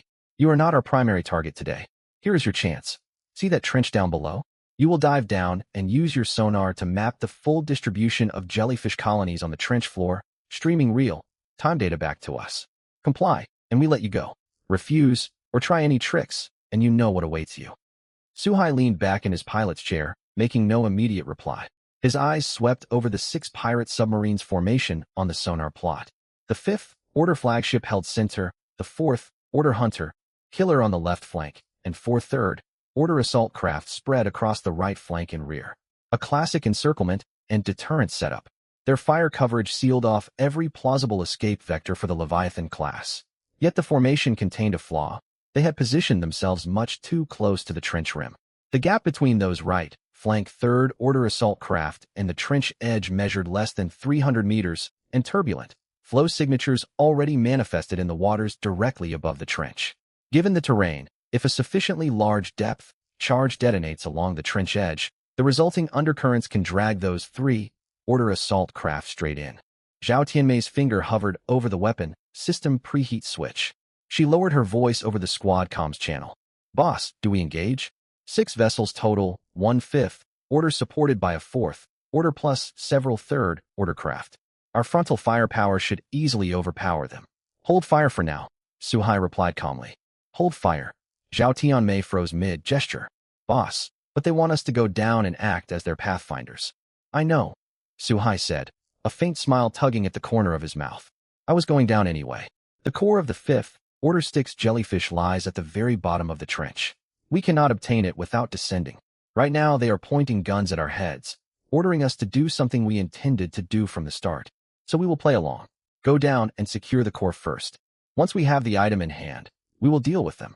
Zhao Tianmei fell silent for a second, then a knowing smile spread across her face. She pulled her finger away from the weapon switch and spoke over the public channel, her tone deliberately tinged with nervousness.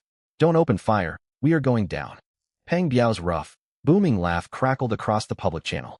Smart choice. Don't try any tricks. We are monitoring your sonar signature the entire time. If you attempt to flee halfway down, we will hurl depth charges into the trench and whip up undercurrents. You will die all the same. The Leviathan turned and glided slowly toward the trench entrance. The instant the Leviathan crossed the trench rim, the deep sea gloom swallowed the entire submarine like a giant maw. Within seconds, the light outside the viewports shifted from indigo blue to absolute black. Only intermittent pulse discharges along the hull flickered in the darkness, illuminating the seawater for a few meters around the vessel. The depth gauge's needle swung steadily clockwise, for 1,000 meters, for 1,500 meters, 5,000 meters. True to sonar predictions, the undercurrents inside the trench were violent and chaotic. The rock walls on both sides were riddled with fissures. High-pressure jets burst from these cracks, weaving an invisible web of turbulent currents through the trench's center. Currents of differing directions and speeds collided and sheared against one another, spawning countless small whirlpools that bloomed and dissipated in quick succession. Amid these extreme conditions, the quantum resonance sonar suffered a sharp drop in detection precision. The display screen was cluttered with noise generated by water column refraction. High above in the black tide pirates' fleet, Peng Biao slouched in the command chair of his flagship, holding a glass of high-priced whiskey acquired via the trade channel. He was a burly, heavy-faced man with an old scar slashing from above his left eyebrow down toward his cheekbone, a wound inflicted by another player's dagger back when he first entered the deep-sea game. He later blew that player and their submarine to smithereens. Standing beside him was his deputy, a gaunt, sharp-featured middle-aged man nicknamed Rat. His talent ability, themed around rodent, like senses, allowed him to drastically boost sonar sensitivity for short periods, picking up faint signals ordinary sonar could never detect. Rat rubbed his hands together. His beady eyes were fixed on the sonar blip marking the black submarine descending inside the trench, and he spoke with unease. Biao, do you think that kid might go down, kill the fifth order jellyfish, and keep the prize for himself? Peng Biao took a sip of whiskey and waved a dismissive hand. Rest easy. That cannot happen. I sent 3 teams down before. The first, 1/4 order craft with 2 third-order escorts, got caught in undercurrents and smashed against rock walls. The second, 2 4th-order submarines, barely reached the jellyfish swarm before electric surges fried every instrument. They could not even surface. On the third attempt, I waited at the trench rim myself and watched several reckless independent players dive for loot. What became of them? All snared by the 5th-order jellyfish's tentacles and dragged into the abyss. Not even wreckage floated back up. He slammed the whiskey glass down on the console. Drops of amber liquor splashed out. Nobody knows how powerful that 5th-order Styx jellyfish better than I do. A single submarine, and only a 4th-order one at that, stands no chance of killing it alone. If that black sub survives long enough to send back sonar data, they will have gotten extremely lucky. Even if by some miracle they reach the jellyfish's core, so much the better. We wait right here above. When they surface, they hand the core over. If they refuse, a full volley from our 6 vessels will tear them apart. How many salvos can a badly damaged submarine, fresh from the trench depths, possibly withstand? Rat's eyes lit up. His anxiety melted into an obsequious grin. He bowed to refill Peng Biao's glass, his high-pitched voice dripping with flattery. You are absolutely right, Biao. Brilliant plan. We take 0 risk and use that fool as our scout. If he scans the jellyfish's position, we skip the most dangerous reconnaissance work. If he cripples the beast, we move in for the finishing blow and claim the core for free. If he accomplishes nothing and dies down there, we lose nothing at all. 3 birds with 1 stone. I am truly blessed to serve under you. Sated by the praise, Peng Biao leaned back in his chair, swirling his glass, a self-satisfied smile spreading across his face. Deep within the trench, the Leviathan kept descending. The depth gauge read 5,800 meters. The surrounding undercurrents grew increasingly ferocious. Zhao Tianmei gripped the control sticks. Her perfect sync talent let her execute adjustments precise down to the millisecond. Her gaze was sharp and focused, yet a faint cold smirk lingered on her lips. A giant vortex, more than 30 meters across, erupted without warning from a fissure in the left-hand rock wall. It swept toward the Leviathan, carrying high-pressure seawater and rock fragments. The vortex spun fast enough to form a rotating dark wall of water. Simultaneously, another fissure split open on the right wall, unleashing a counter-rotating second vortex. The two whirlpools met in the trench's center, creating a tearing shear force field. Any object trapped between them would be ripped to shreds by opposing rotational forces. Aboard the pirate flagship high above, Rat stared at the two massive vortex signatures on sonar and shrieked. "Biao! That sub is caught between both vortices. One left, one right, pinning it dead center. Not even a fourth-order craft's shield survives that sheer field. That is exactly how we lost one of our fourth-order assault boats." Peng Biao set down his glass and leaned toward the sonar screen. A flicker of regret crossed his face, not for the crew aboard the black submarine, but for losing their disposable scout so soon. Then he witnessed the submarine's evasive maneuver. The Leviathan neither retreated nor braced for impact. In the split second before the vortices closed together, it executed an extremely precise lateral cut. The bow deflected 19 degrees. Port side thrusters cut out entirely while starboard thrusters output full power, vector nozzles deflecting in unison. Presenting the smallest possible cross-section to the flow, the submarine slipped through a narrow, less than 20-meter, wide weak zone within the shear field. Shock waves from the vortices washed over the hull. The quantum shield activated automatically, rippling pale blue across the plating. In the next instant, the Leviathan sat stable on the far side of the turbulence, hull unharmed, its descent rate completely unchanged. Rat's shriek died in his throat. Peng Biao narrowed his eyes and tapped his fingers lightly against the console edge. "That pilot is exceptional," he said. The earlier scorn was gone, replaced by scrutiny and interest. Caught between two converging vortices, and instead of falling back, they drove straight through the gap. That cannot be written off as luck. This pilot is at minimum a high-ranked talent user. Rat hurried forward, eager to agree. "Your eye for talent is unmatched, Biao. Even within the Black Tide Pirates, very few pilots can pull that off.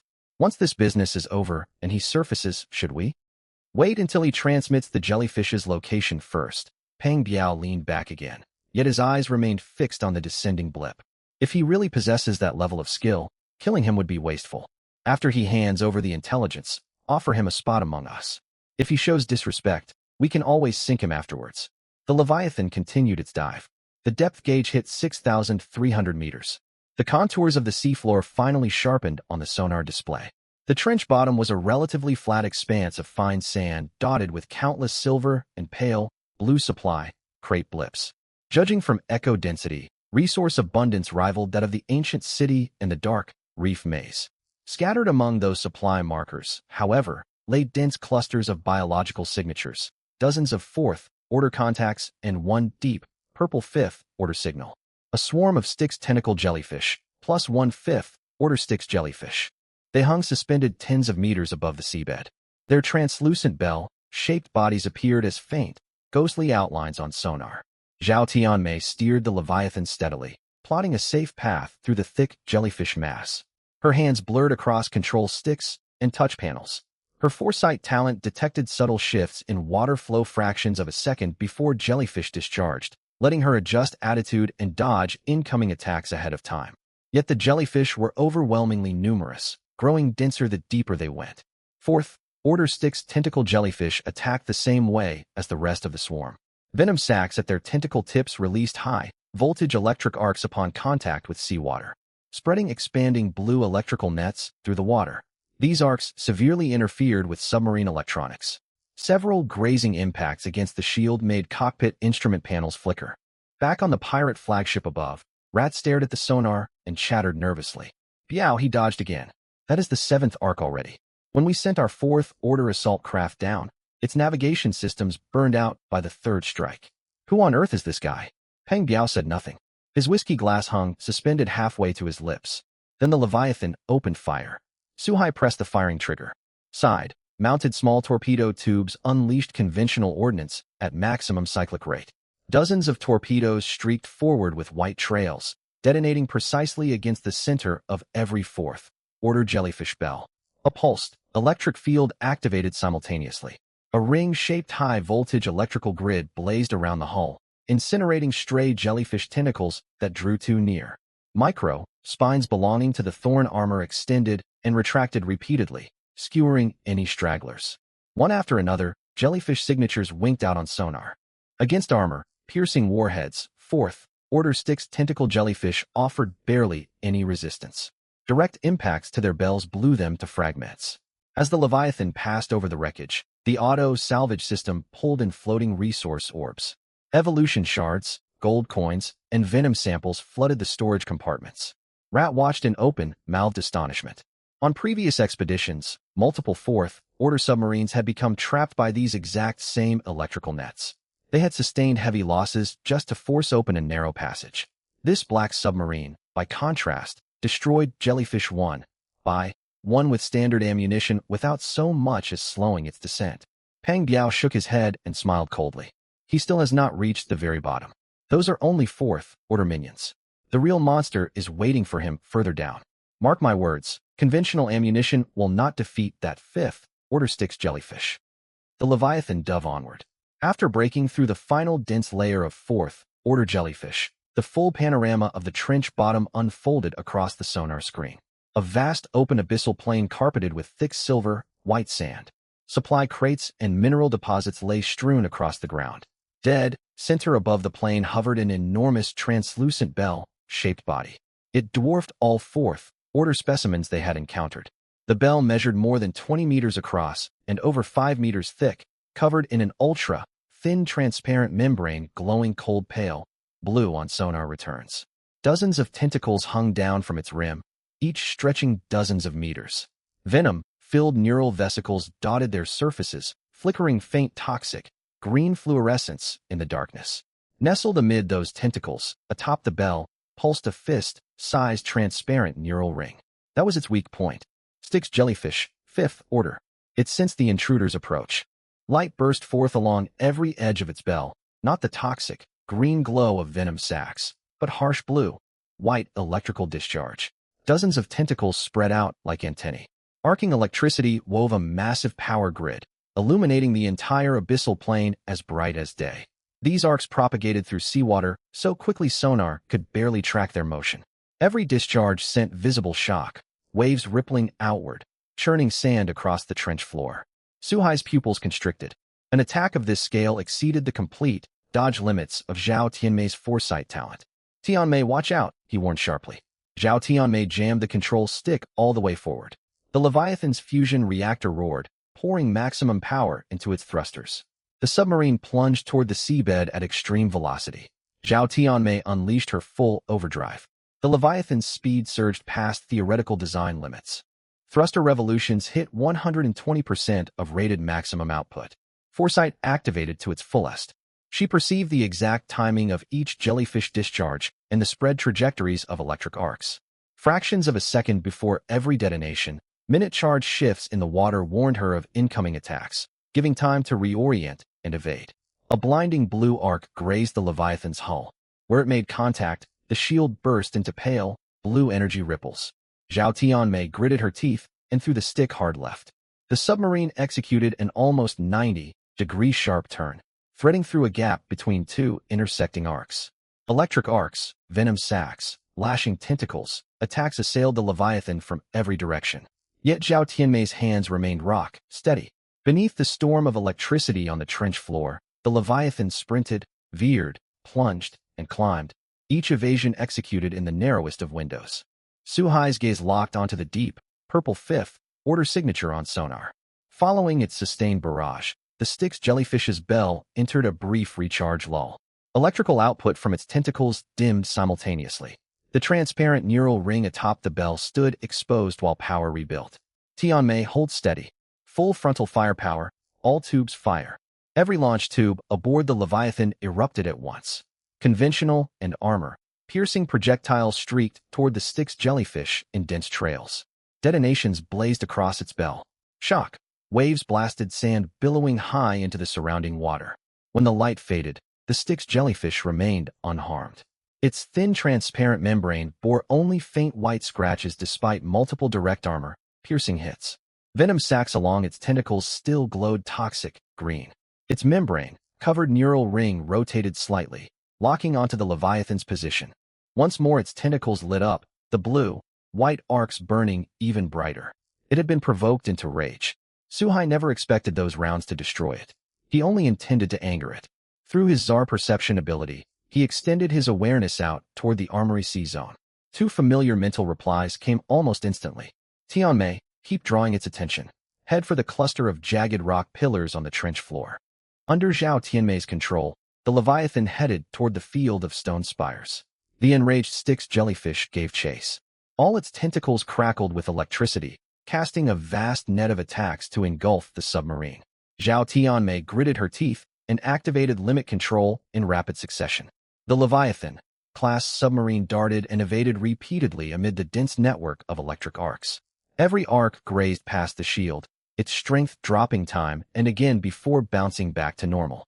She kept descending deeper, down to the extreme depth merely dozens of meters above the seabed, into an area ringed by towering reef pillars and rock fissures. The giant phantom jellyfish was forced to bring all its tentacles to the front to give chase. That was when Suhai opened a teleportation channel through Tsar perception. The massive forms of 2/6 order creatures abruptly materialized in the dim sea water. Dark Blade and Golden Shadow burst forth from the teleportation glow, their dark, red eyes streaking two dark luminous trails through the water. Dark Blade lunged first from the shadow of a reef pillar on the left. Bone spines volleyed out. Bone spines etched with dark, gold runes launched from its back, piercing straight into the transparent tissue on the side of the jellyfish's bell the instant it failed to retract its tentacles. Golden Shadow cut in at high speed from the right. The golden glow on its caudal fin dragged a long, luminous wake through the water. It weaved at high speed among the jellyfish's tentacles, slicing several clean through with the sharp, bony edge of its fin. The giant phantom jellyfish let out a shrill, low-frequency shriek. All its attention was drawn to the 2/6 order predators that had appeared out of nowhere. Electric arcs from the tips of its tentacles strafed Dark Blade and Golden Shadow wildly. The nerve ring atop its bell spun rapidly, releasing wave after wave of psychic shockwaves. Golden Shadow moved so fast the electric arcs could not track its path. It wove between the jellyfish's tentacles, carving deep gashes with every pass. Dark Blade kept launching bone, spine volleys head-on. The armor-piercing effect of the dark, gold runes let each spine punch through the bell's transparent tissue and bury itself deep in the soft inner flesh. Trapped between the 2/6 order bone sharks, the giant phantom jellyfish was forced back step by step. Its electric arcs required charging intervals, yet Dark Blade and Golden Shadow fought with flawless coordination. Golden Shadow unleashed its fiercest harassment the moment the jellyfish began charging, forcing it to discharge prematurely. Dark Blade delivered crippling strikes during the lull after each discharge, its bone, spine volleys never missing. Then Suhai pressed the launch button. First wave, diversion fire with conventional warheads. More than a dozen torpedoes trailed white wakes and detonated amid the jellyfish's tentacles. Second wave, dark, scale armor, piercing torpedoes burst through the smoke, striking the pulsing transparent nerve ring atop the bell with pinpoint accuracy. Armor, piercing properties tore through the final layer of transparent tissue. Third wave, abyss collapsed torpedoes followed close behind. Their dark, red hulls slipped through the torn opening and detonated inside the nerve ring. A miniature gravitational singularity formed dead center within the nerve core, compressing and grinding inward all surrounding nerve fibers, transparent tissue, and faint blue luminescence.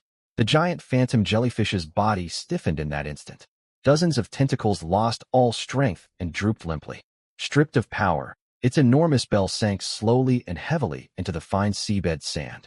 The eerie, green glow of poison sacs on its tentacle tips flickered one last time, then died out completely. Killed giant phantom jellyfish fifth. Order times 1 the submarine moved in. The auto-loot system drew in loot orbs scattered from the jellyfish's corpse. A fist-sized core swirling with deep, blue radiance dropped into the storage space. Third fifth order core secured. High above the trench, 6 submarines of the Black Tide pirate group remained fanned out along the trench rim. Pang Biao leaned back in his command chair holding a whiskey glass, his gaze drifting across the sonar screen. Then the signal from the 5th order giant phantom jellyfish began to shift. Its electric arc storm bloomed on the sonar display, dense blue light spots covering nearly the entire detection range. Pang Biao had seen this attack before. The fourth order flagship he had sent down last time had perished under electricity of this intensity. A faint smirk tugged at his lips as he waited for the black submarine's signal to vanish inside the arc storm. The arc storm raged for a good while, then fell into a brief charging lull.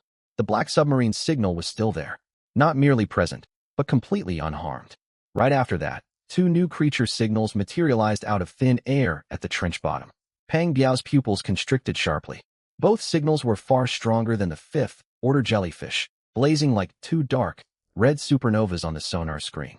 Their timing and position were uncanny, clamping off the jellyfish's retreat from left and right. Two far stronger creature signals. Where did they come from? Housy's voice jumped an entire octave. Sonar scans earlier showed nothing but jellyfish swarms down there. Peng Biao did not reply. The trench ran deep, and acoustic refraction from undercurrents fragmented readings. He could only make out blurry signal silhouettes, no fine details. He had no idea how those two powerful creatures had appeared, but he watched what happened next.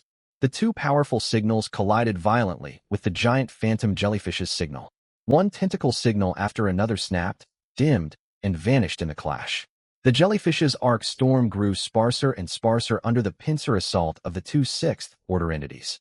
Then a miniature gravitational singularity flared on the sonar screen. The dark, red spot lasted only a moment before fading. Vanishing along with it was the giant deep, purple signal belonging to the giant phantom jellyfish. The fifth-order giant phantom jellyfish's signal was erased entirely from the sonar display. Housy gaped, unable to utter a word for a long time.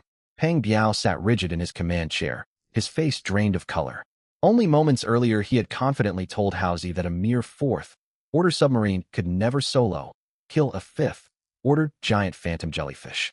Now the evidence was right on the sonar screen.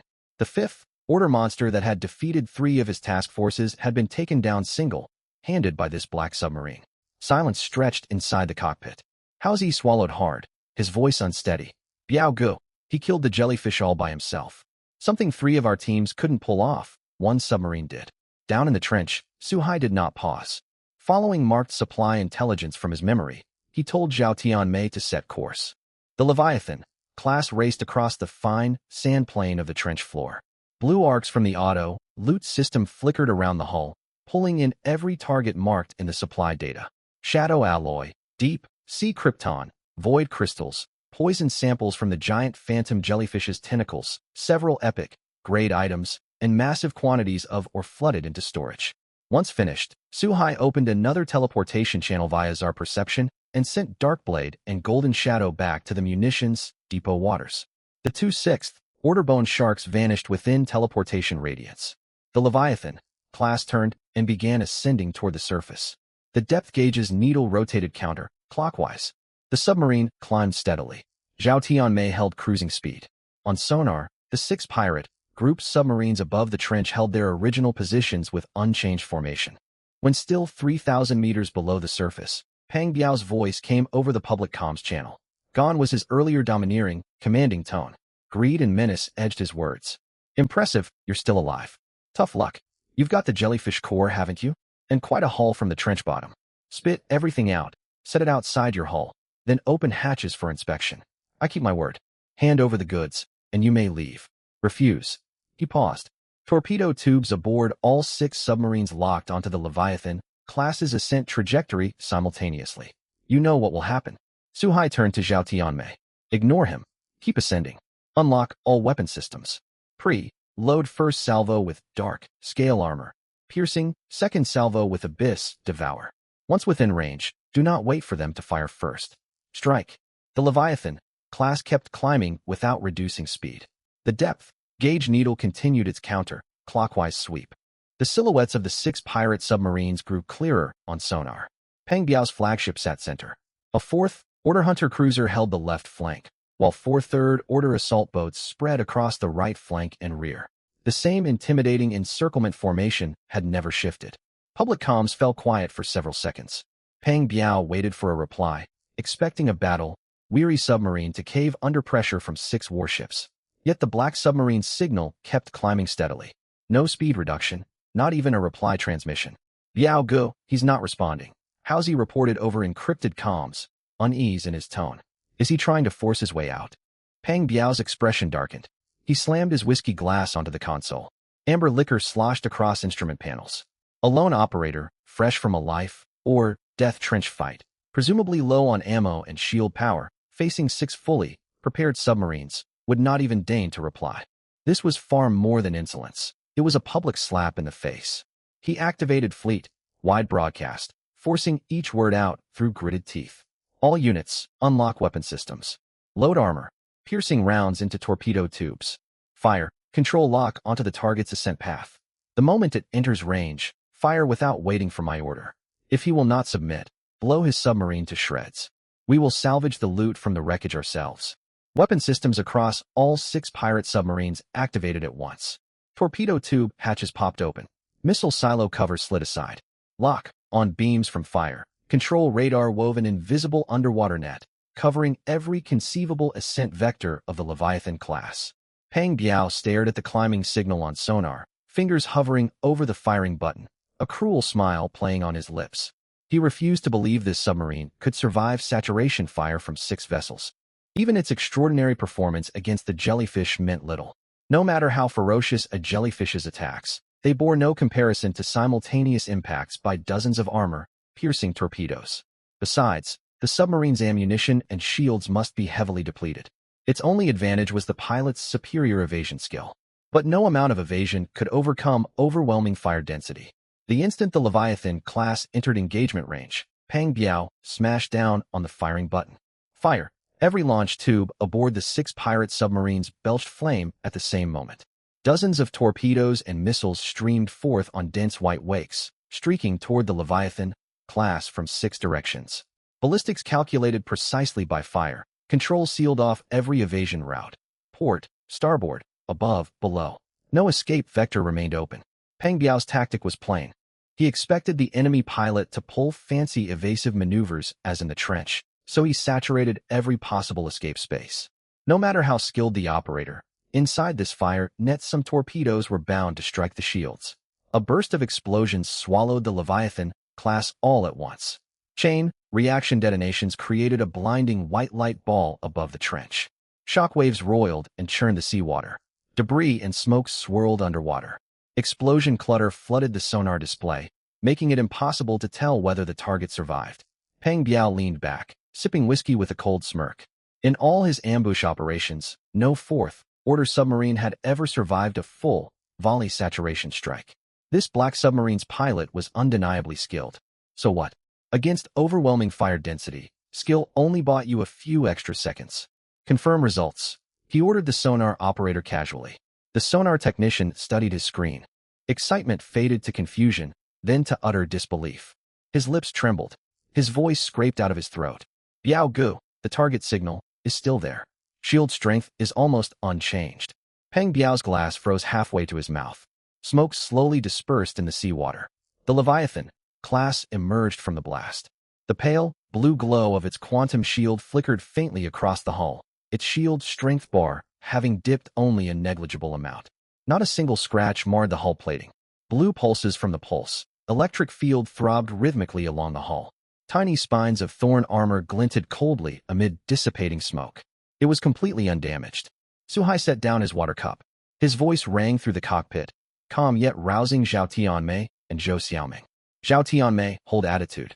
Zhou Xiaoming, unlock all secondary weapons. Return their saturation strike back to them. Understood, the two answered in unison. Every launch tube aboard the Leviathan class erupted in flames simultaneously. 12 heavy forward torpedo tubes, 3 6-cell vertical missile silos, 8 compact lateral torpedo launchers, 3 long-range cruise missile racks. Dozens of ordnance units streamed forth on dense wakes, trajectories tighter and more precise than the pirates' earlier volley, homing in on all 6 enemy targets.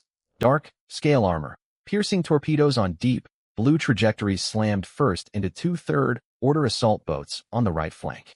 Armor, piercing properties ripped through their shields, detonating inside their hulls. Dual, stage internal, implosion, external, blast warheads tore both boats to fragments. Debris scattered through fireballs. Dark, abyss devour torpedoes followed close behind, slipping through shield weak points on the 4th order hunter cruiser.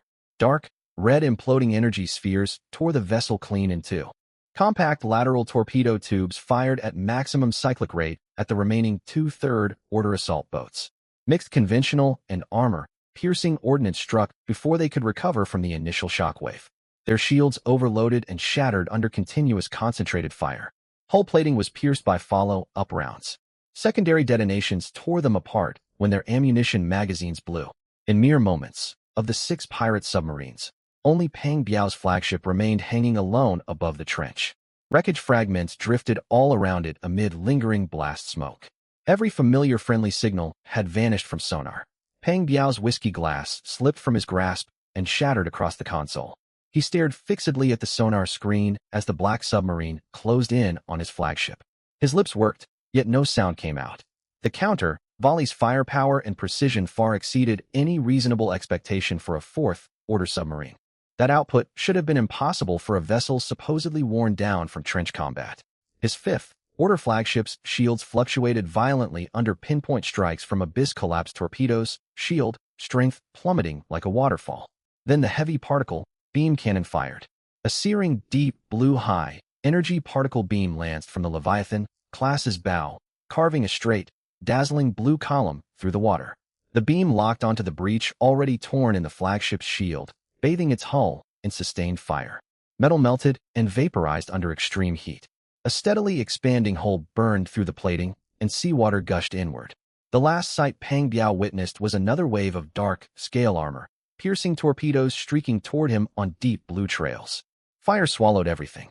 Destroyed Black Tide Pirate Group 5th Order Flagship ×1 destroyed Black Tide Pirate Group 4th Order Hunter Cruiser ×1 destroyed Black Tide Pirate Group 3rd Order Assault Boat times for the battlefield fell silent.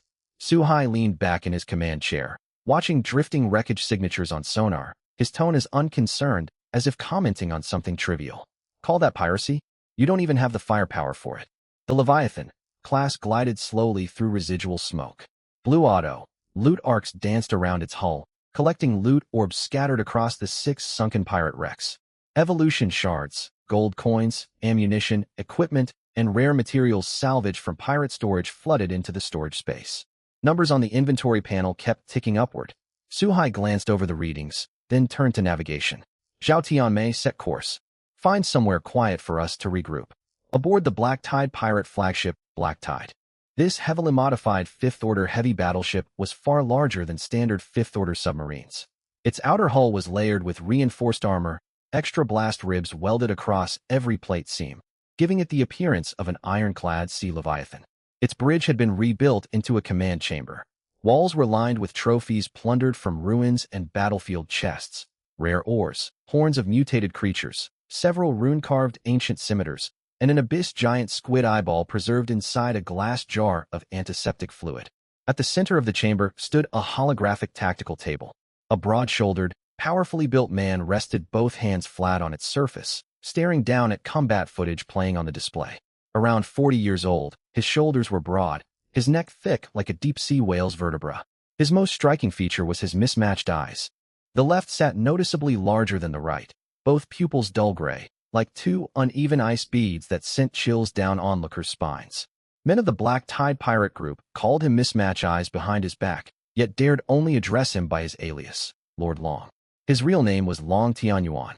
Rumor said he had worked as an ocean-going sailor before the deep-sea game descended, 20 years out on the open water seeing every kind of storm. When the deep-sea game arrived, drawing on his ocean knowledge and innate ruthlessness, he gathered a band of desperate fugitives and founded the Black Tide Pirate Group. His fleet roamed like roaming sharks, raiding wherever they went before vanishing without lingering.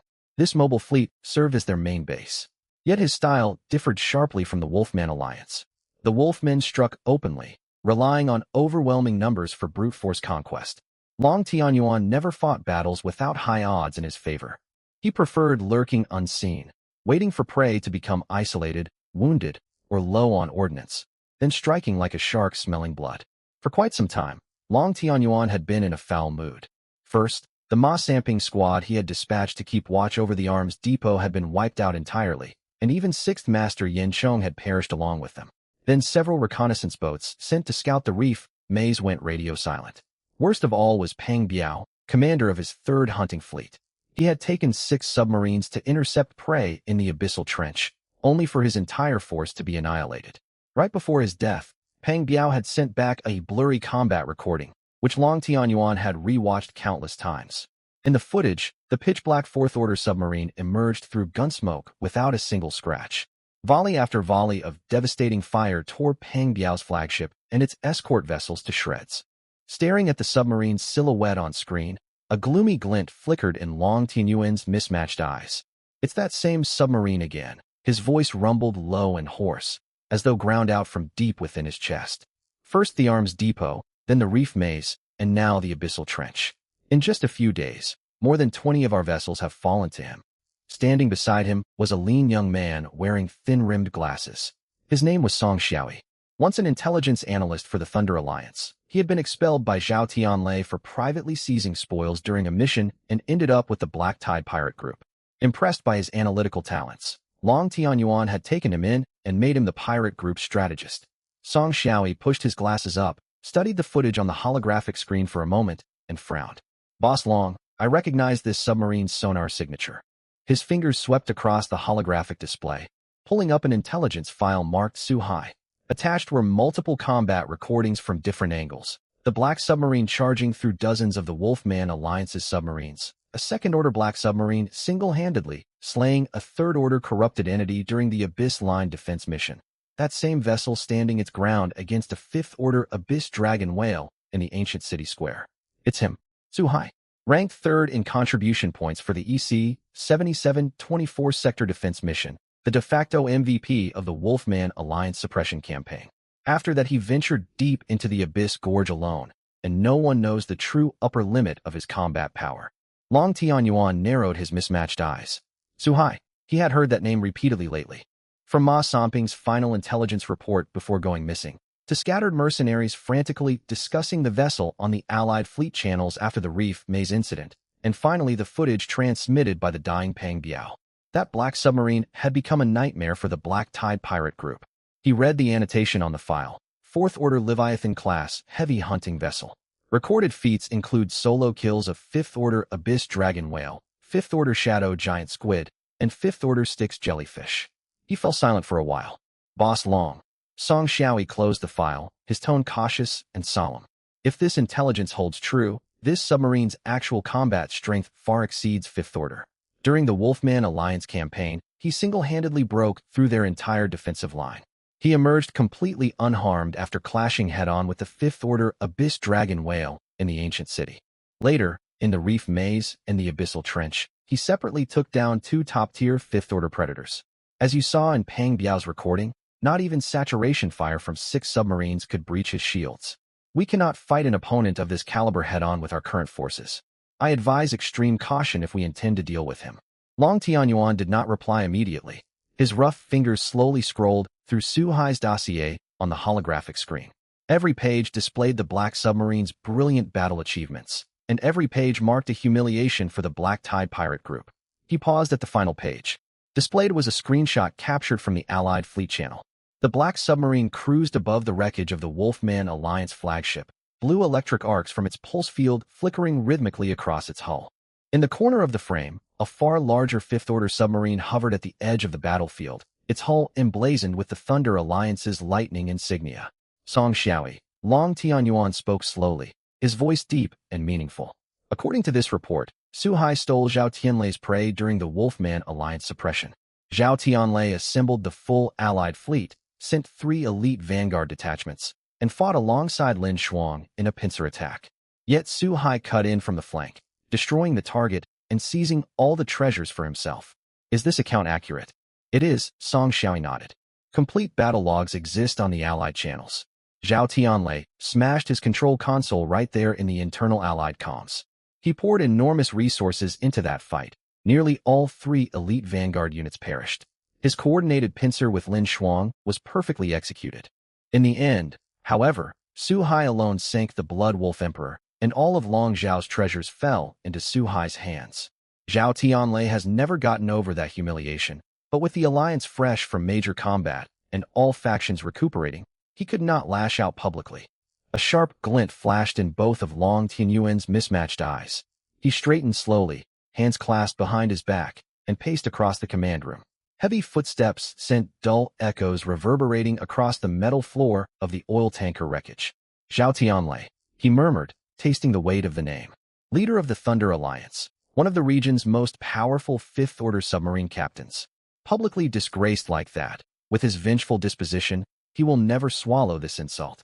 He halted and turned towards Song Xiaoyi, calculating cunning shining in his mismatched eyes. Song Xiaoyi, you have served me for a good while.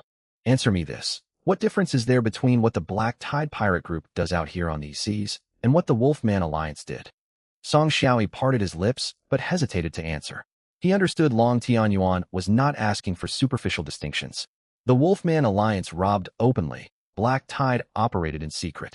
At their core, both groups preyed upon other players. The fall of the Wolfman Alliance served as a stark warning. Once infamy grew great enough, coalitions would rise to hunt them down. Though Black Tide kept a lower profile, they had pulled countless high-risk jobs within the Abyss Gorge lately. Their ambushes of lone players near resource sites alone were more than enough to prompt a small punitive coalition. Boss Long, Song Xiaoyi chose his words carefully. What happened to the Wolfman Alliance? That fate could indeed await us. Not merely possible. Long Tianyuan's tone turned icy hard. It is inevitable. The Wolfman Alliance is our mirror. Once they thought themselves invincible, and look what became of them. Suhai shattered their defenses and killed their leader. If Black Tide continues down this path, sooner or later some coalition will set its sights on us. He shifted topic. That is why I have been searching for a way to escape being hunted. He returned to the holographic tactical table and struck its surface hard. Near fanatical light blazed in his mismatched eyes. There is only one solution, defect to the Thunder Alliance. If Zhao Tianlei accepts us, Black Tide can reinvent itself as part of Thunder Alliance. No one will be able to hunt us anymore. Defect to the Thunder Alliance? Song Xiaoyi was taken aback. He pushed his glasses, clear doubt in his voice. Boss Long, would a top-tier alliance like Thunder truly accept people like us? You know our reputation. Even short-handed, Zhao Tianlei would hardly take pirates into his ranks. That would stain his own standing. Long Tianyuan waved a hand, a knowing cold smirk tugging at his mouth. You believe Zhao Tianlei's lofty public declarations make him an honorable man? You are wrong. Deep down he believes in nothing but survival of the fittest. Fundamentally, he is no different from Long Xiao of the Wolfman Alliance. Long Xiao robbed openly. Zhao Tianlei hides behind a mask of justice. If something benefits him, he will do it. You were expelled by him yourself.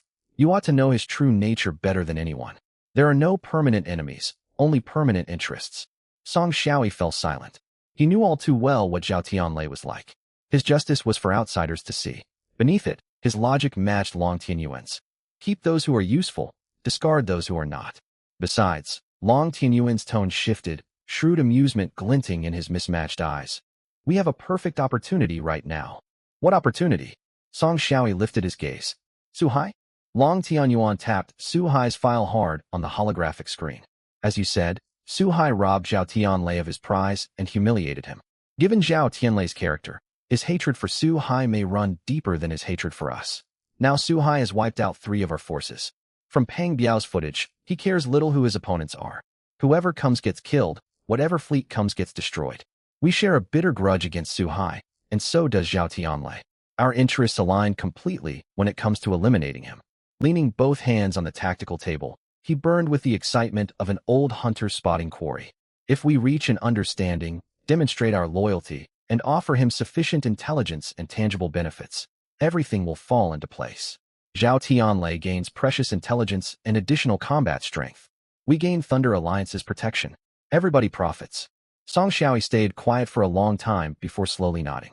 He held no fondness for Zhao Tianlei, yet he could not deny Long Tianyuan's reasoning. Zhao Tianlei truly hated Suhai, and Black Tide possessed Suhai's latest combat recordings and sonar signature data, intelligence extremely valuable to anyone intending to counter him. Black Tide still retained major fleet elements. Heavy losses notwithstanding, Long Tianyuan commanded multiple hunting squadrons that remained a formidable fighting force. Zhao Tianlei had every reason to accept such a deal. Boss Long, Song Xiaoyi adjusted his glasses, cold holographic light reflecting off the lenses. If Zhao Tianlei truly takes us in, you will hold considerable standing within the Thunder Alliance. You possess intelligence he desperately wants, plus an operational battle fleet. Compared to being hounded fugitives, this is genuinely a promising path. Long Tianyuan clapped Song Xiaoyi firmly on the shoulder, satisfied. He turned and strode toward the command room exit, heavy steady steps echoing across metallic deck plating. The gloom and rage from earlier had vanished from his mismatched eyes, replaced by the sharp focus of a hunter locking onto new prey. No time to waste. Song Xiaoyi, lock onto Zhao Tianlei's current position immediately. After destroying Pang Biao's squadron in the abyssal trench, Su Hai set course east toward the gorge. He should remain in this sea area for some time yet. We must finalize this deal before he leaves. Move fast. I intend to meet Zhao Tianlei in person. Meanwhile, after exiting the abyssal trench, the Leviathan-class submarine had sailed through deep waters for quite a while. Seawater beyond the viewport shifted from indigo to murky dark gray. The rocky walls of the abyss gorge receded slowly across the sonar display. Su Hai leaned back in his pilot's chair, opened his inventory panel, and tallied up all gains from this operation. Lines of figures popped up across the interface, nearly 4,000 additional evolution shards. Gold coin balance surpassed 2.5 million after looting multiple pirate fleets and 3 supply depots. Stockpiles of 3 rare 4th to 5th order upgrade materials, deep-sea krypton, void crystal, and shadow alloy, all rose above 400 units, well over the 300-unit requirement listed on the blueprint. 2 4th order evolution energy cores, spoils from the Wolfman Alliance campaign, rested safely in storage. 3 5th order marine creature cores, abyss dragon whale, shadow giant squid, and Styx jellyfish, all secured. Only one remained missing. The 6th order marine creature core, ancient Leviathan remains. His gaze drifted from the material list towards several unexamined items tucked in the corner of his inventory. The first was a book. Its cover was tanned from some unknown deep-sea beast hide, smooth and resilient. Ancient characters were hand-inscribed in dim golden ink. Essential Guide to Vehicle Evolution. Su Hai flipped open the first page. This system-generated artifact read startlingly authentic, like notes left behind by a player or some long-surviving predecessor from these deep oceans. The handwriting was neat and forceful. Every page featured hand-drawn submarine schematics and detailed material comparison tables. After skimming several pages, he raised an eyebrow. The book's contents proved far more practical than expected. The author stressed one core argument repeatedly. System-provided evolution blueprints only represented minimum standards. You could complete evolution using the listed materials, yet substituting superior equivalent resources would yield vastly enhanced final performance. For instance, when evolving from 4th order to 5th order, using regular deep-sea krypton for hull plating would yield baseline shield strength. But if you obtained rare abyss krypton, a variant forged over thousands of years under crushing deep-sea pressure, shield strength would improve by at least 30%. The same principle applied to propulsion, weaponry, and sonar systems. Heavy particle beam cannons could gain piercing power through rare crystal replacements. Quantum resonance sonar detection range could expand with higher purity resonance crystals. Su Hai turned to the chapter on 6th order creature cores and lingered over one page. In red ink along the footer, the author had scrawled, Leviathan remains 6th order cores usually come from juveniles. Their carapace is incompletely hardened, nerve centers exposed between the 3rd and 4th bony plates. Sustained fire from high-penetration ordnance can breach them. Adult Leviathans are 9th order beings. Even 5th order submarines cannot harm them. Remember this well. Beneath the text lay a hand-drawn diagram of a juvenile Leviathan, marking bone plate thickness, precise nerve center coordinates, and recommended firing angles. Su Hai folded the page corner and stowed the book back into inventory. Next, he picked up the second item. Wrapped in giant seaweed leaves was a chunk of meat roughly half an arm's length long.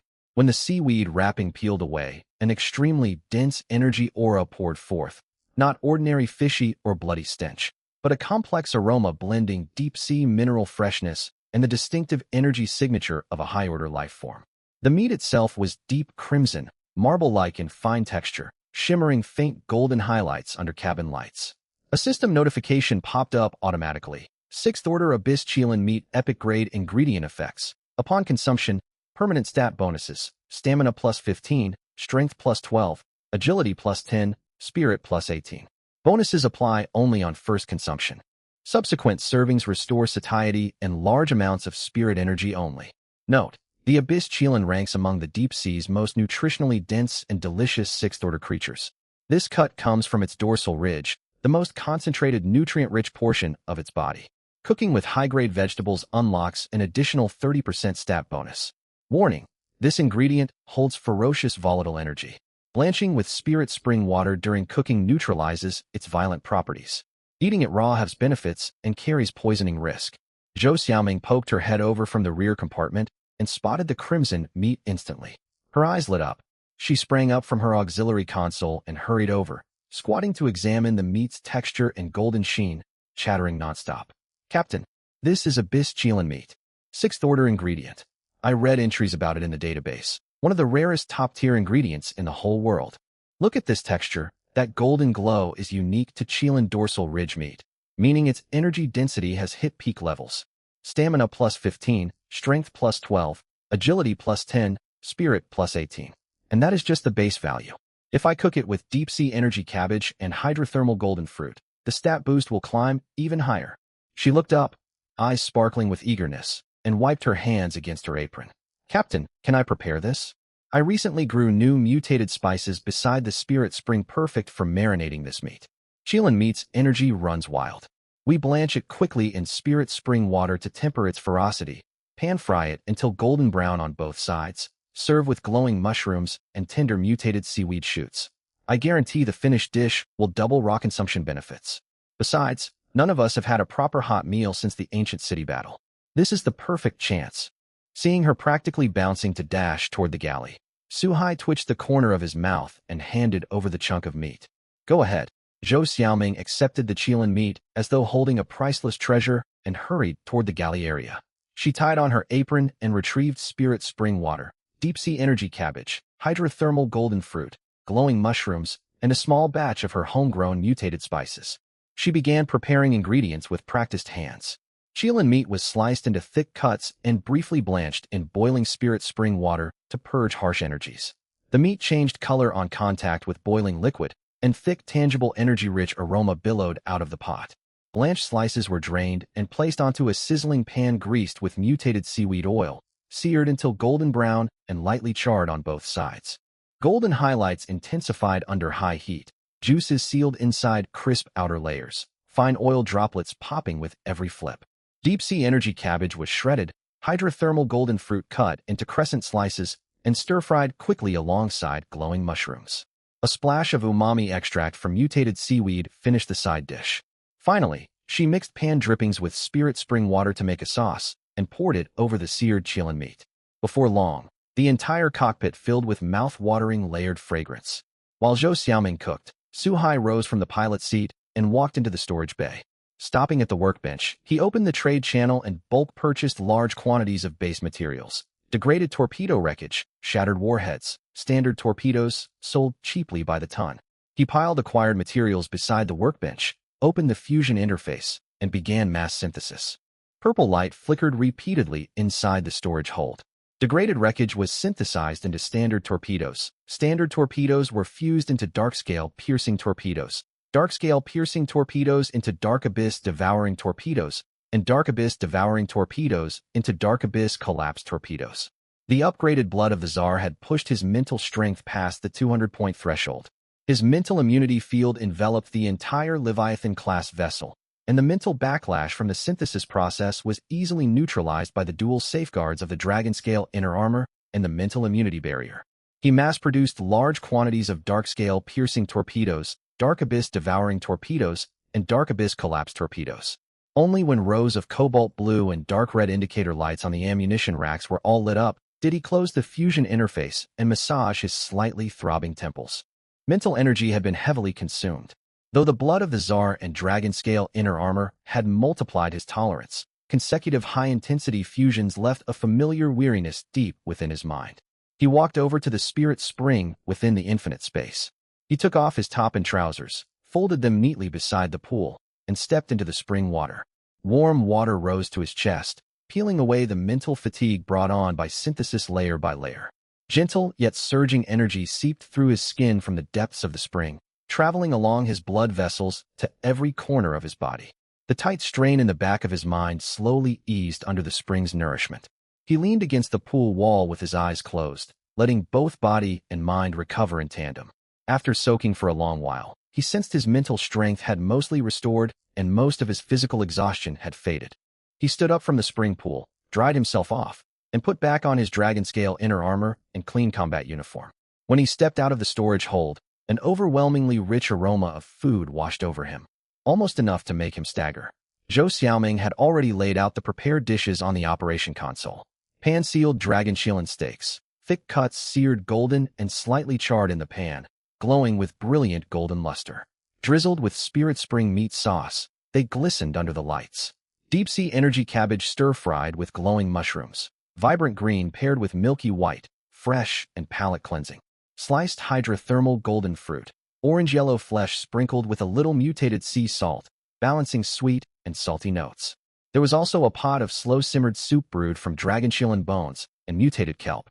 The broth was milky white and richly fragrant. Zhao Tianmei drifted over from the helm, drawn by the scent. She had just set the submarine to semi-autonomous cruise mode. Turning her head to see the spread of food, her eyes lit up instantly. Xiaoming, your cooking is absolutely incredible. Every time I smell this, I feel all those so-called high-end restaurants on land were nothing but frauds. She pulled out a chair and sat down, eagerly picking up her chopsticks to take a bite of dragon shilling steak. The moment the meat touched her tongue, her eyes widened slightly. The outer crust was crisp, while the inside remained tender and succulent. Blanched in spirit spring water, the meat carried no fishy aftertaste whatsoever, only pure, intense energy fragrance bursting across her palate. Right after that, a warm, surging stream of energy flowed from her stomach into every limb and joint. System prompts popped up simultaneously in front of all three people. You have consumed pan-seared dragon shilling steak epic grade dish. Stamina plus 17, strength plus 14, agility plus 12, spirit plus 20. Bonus enhanced for first-time consumption. 20 extra spirit points. Zhao Tianmei glanced down at her hands, distinctly sensing improved bodily reaction speed. This is even more potent than attribute enhancement potions. Su Hai chewed on the dragon shilling meat, savoring the flavor. This meat was far superior to every attribute-boosting food he had tasted before. Zhou Xiaoming's cooking technique had fully unlocked the ingredient's energy density. He picked up some cabbage and mushroom stir-fry, its crisp freshness perfectly cut through the richness of the steak. Then he ladled a bowl of dragon bone soup and sipped it slowly. His mental strength rose steadily under its gentle effect, and all lingering exhaustion from ammunition synthesis vanished completely. The three of them finished every last bit of the feast.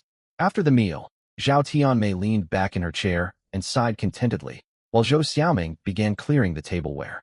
Su Hai set down his chopsticks and spoke to the two women. You two go rest first. Zhao Tianmei, you pushed yourself to the limit with continuous extreme piloting. Xiaoming, you expended plenty of energy preparing such an elaborate feast. I will keep watch from here. Come relieve me once you have gotten sufficient sleep. Zhao Tianmei and Zhou Xiaoming exchanged glances and did not decline. Following successive brutal battles, both were physically and mentally drained. Though the cooldown for Zhao Tianmei's extreme vessel control was merely 5 minutes, each activation stacked lingering mental fatigue. Zhou Xiaoming had not fought directly, yet she had maintained high mental focus at the auxiliary weapon panel the whole time. Processing 6th-tier ingredients with her innate talent had also cost her considerable energy. Each returned to her cabin and closed the door. Silence settled across the cockpit, broken only by the low hum of the nuclear fusion reactor and soft airflow from the constant temperature system. Leaning back in the pilot's chair, Su Hai retrieved the pale golden leather map from his storage space. The map detailed the terrain of the latter half of the Abyss Canyon. Further ahead stretched an immensely expansive abyssal plain. The terrain was relatively flat, yet vast in scope. Unlike other sections densely marked with resource sites, this zone bore sparse notations, only scattered minor ruins and mineral veins. In contrast, markers for biological signatures were extremely concentrated. Colored ink dotted the map with creature icons of varying sizes, ranging from 5th tier to 7th tier. Dozens of 5th tier markers appeared, alongside more than 10 6th tier markers. Two particularly large 6th tier signals sat close to one another, drawn with oversized, dark icons and marked high risk in red ink. Amid this dense cluster of high-tier signatures, Su Hai spotted an isolated marker. Its icon was noticeably smaller than surrounding 6th tier creatures and marked at a shallower depth. Beside it, blue ink read, Leviathan Juvenile 6th tier. Nest located along the rift edge on the western plain. Solitary activity. No adult specimen observed. Osteoplates not fully hardened. Neural core is a viable target. Su Hai stared at the notation for a long moment. Adult Leviathans were 9th tier beings. Against such an existence, Not even a fourth-tier submarine stood a chance. Even assembling every fifth-tier submarine in the region would not be enough to pose a threat. Juveniles, however, were different. This sixth-tier Leviathan juvenile was undergoing its first molting phase. Its carapace had not fully hardened, granting clear exploitable weaknesses. While formidable among sixth-tier life forms, far stronger than the fifth-tier beasts they had previously fought, Suhai now commanded two sixth-tier bone sharks, Darkblade and Gold Shadow. His ammunition depots held full stocks of Dark Abyss collapsed torpedoes, alongside the heavy particle beam cannon. With his current condition and firepower reserves, he possessed a reasonable chance to challenge the sixth-tier Leviathan juvenile. Upon defeating it, he would gather all sixth-tier cores. The final piece required to advance his submarine from fourth-tier to fifth-tier lay somewhere out across that plane. He folded the map and stowed it back in storage, then adjusted the navigation system's heading. The Leviathan-class vessel moved forward. Its nuclear fusion reactor rumbled deeply as speed steadily increased, steering toward the Leviathan juvenile's marked nest. Sometime later, soft footsteps echoed from the corridor behind him. Suhai did not turn around, yet Hydrosense already outlined the figure approaching. Zhao Tianmei was no longer wearing her combat uniform. She had changed into casual, everyday attire. Her hair, normally tied back, fell in soft, loosely curled waves over her shoulders, shimmering faintly beneath the cockpit's dim yellow lights. "Up already?" Suhai asked. "Yes." Zhao Tianmei walked over and gave a slow turn to show off her new outfit. "I bought this through the trade channel. Just everyday wear. What do you think, boss?" Her tone was light as she awaited his opinion. Suhai rose from the pilot's chair. He crossed over to stand before her, his imposing aura creating a sense of quiet pressure. Zhao Tianmei stepped back half a step until her back met the cabin bulkhead. He stood directly in front of her, nearly a head taller, casting her in his shadow. After they talked for a while, Zhao Tianmei departed. Suhai reseated himself in the pilot's chair. He reclined the seat flat and pulled a compressed blanket over himself. Between the fierce battles at the ancient city, the Dark Reef Labyrinth, and the Nether Abyss Trench, plus the massive ammunition synthesis session, even his outstanding physique could not endure endless overwork. His head barely touched the headrest before he sank into deep, dreamless sleep, undisturbed until an alert chimed from the navigation system. A voice reached his ears. "Boss, we have arrived." Suhai opened his eyes. Zhou Xiaoming and Zhao Tianmei stood by the operation console, already back in full combat uniforms. Outside the viewport, the Leviathan-class vessel glided toward the edge of the abyssal plain. The scenery beyond the porthole transformed drastically within mere minutes. Towering canyon walls on either side drew apart like slowly opening giant gates. The formerly cramped view burst wide open. A vast, seemingly boundless abyssal plain unfolded before them.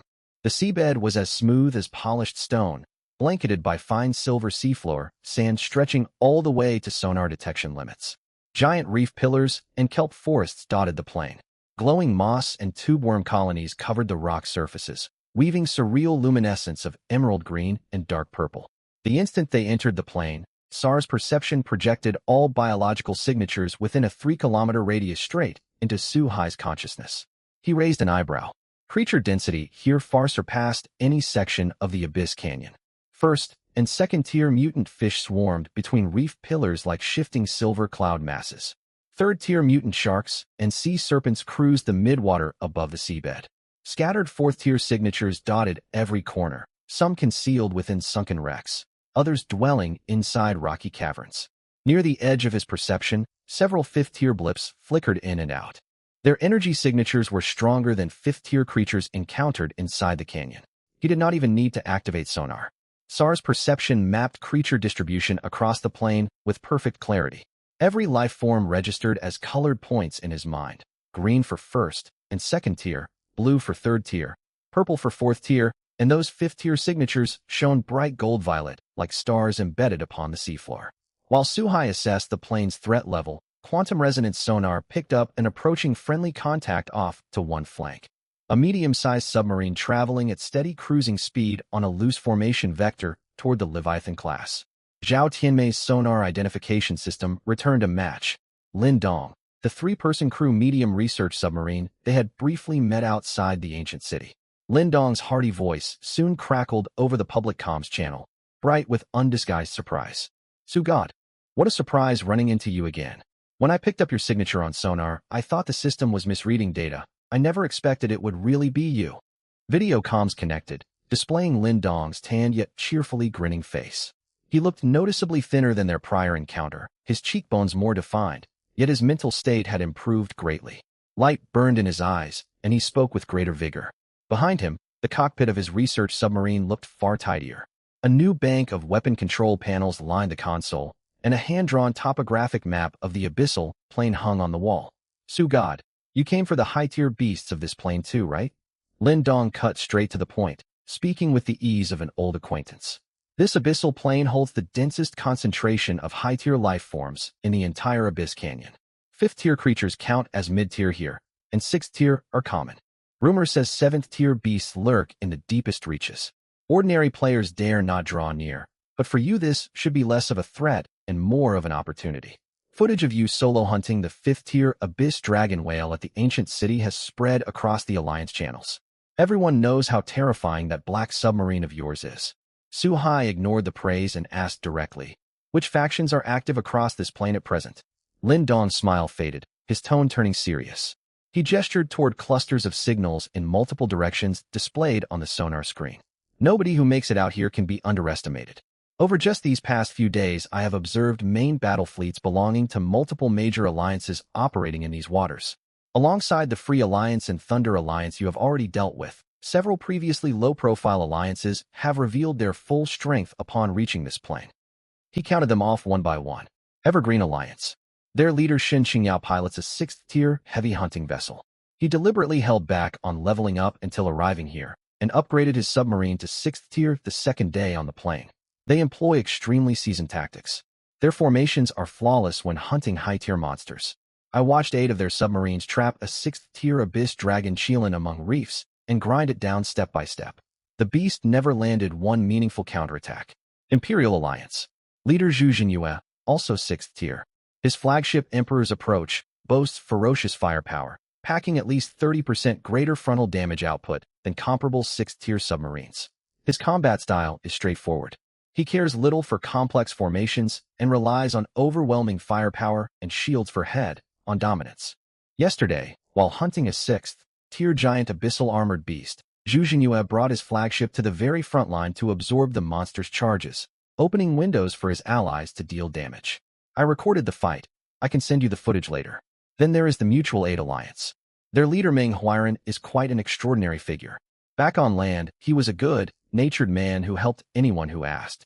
After descending into the deep sea, he built a sizable alliance through his connections, and now also commands a 6th-tier submarine. Mutual Aid Alliance vessels may lack individual brute strength compared to the other two, yet their coordination is unmatched. I once watched them use staggered alternating cover tactics to outmaneuver a 6th-tier mutated sperm whale, securing the kill with 0 casualties. Lin Dong paused and added further context. And of course Lin Shuang from Free Alliance and Zhao Tianlei of Thunder Alliance. They were the very first to reach 6th tier.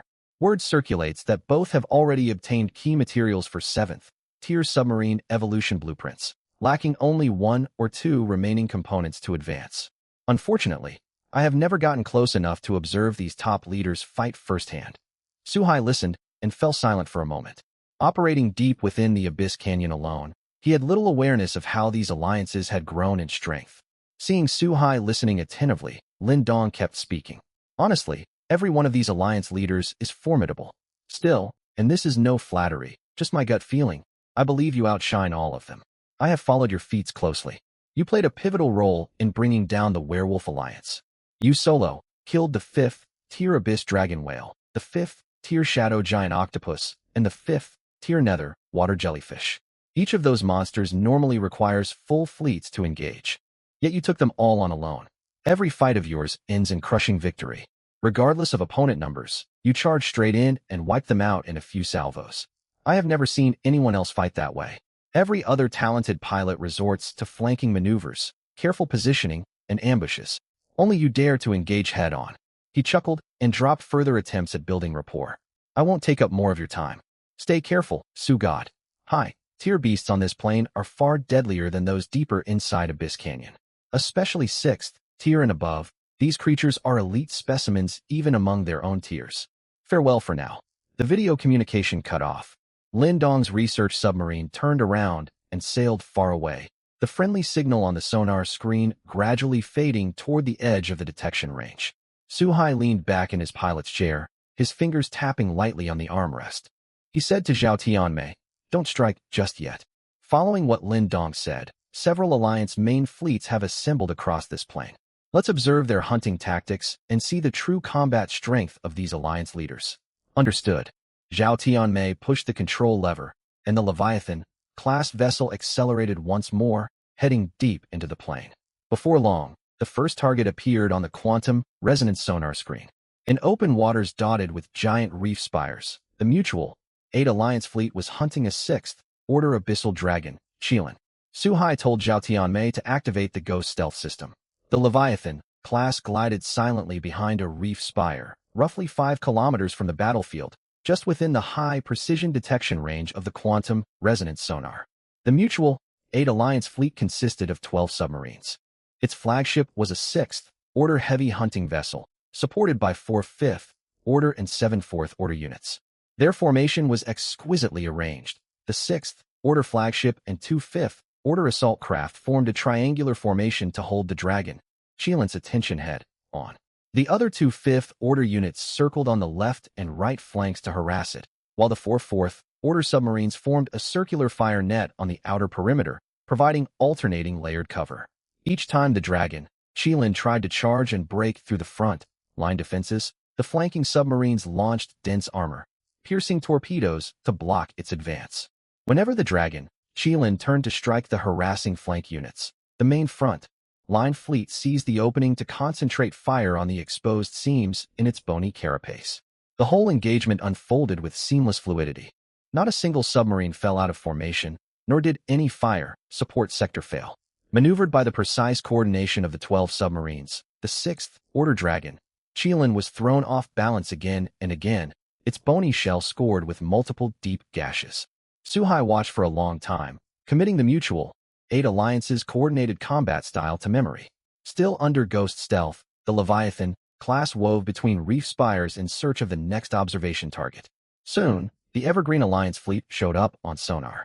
They were also fighting a 6th Order abyssal dragon, Qilin, the same type of foe the Mutual 8 Alliance had faced. Yet the Evergreen Alliance fought in a completely different manner.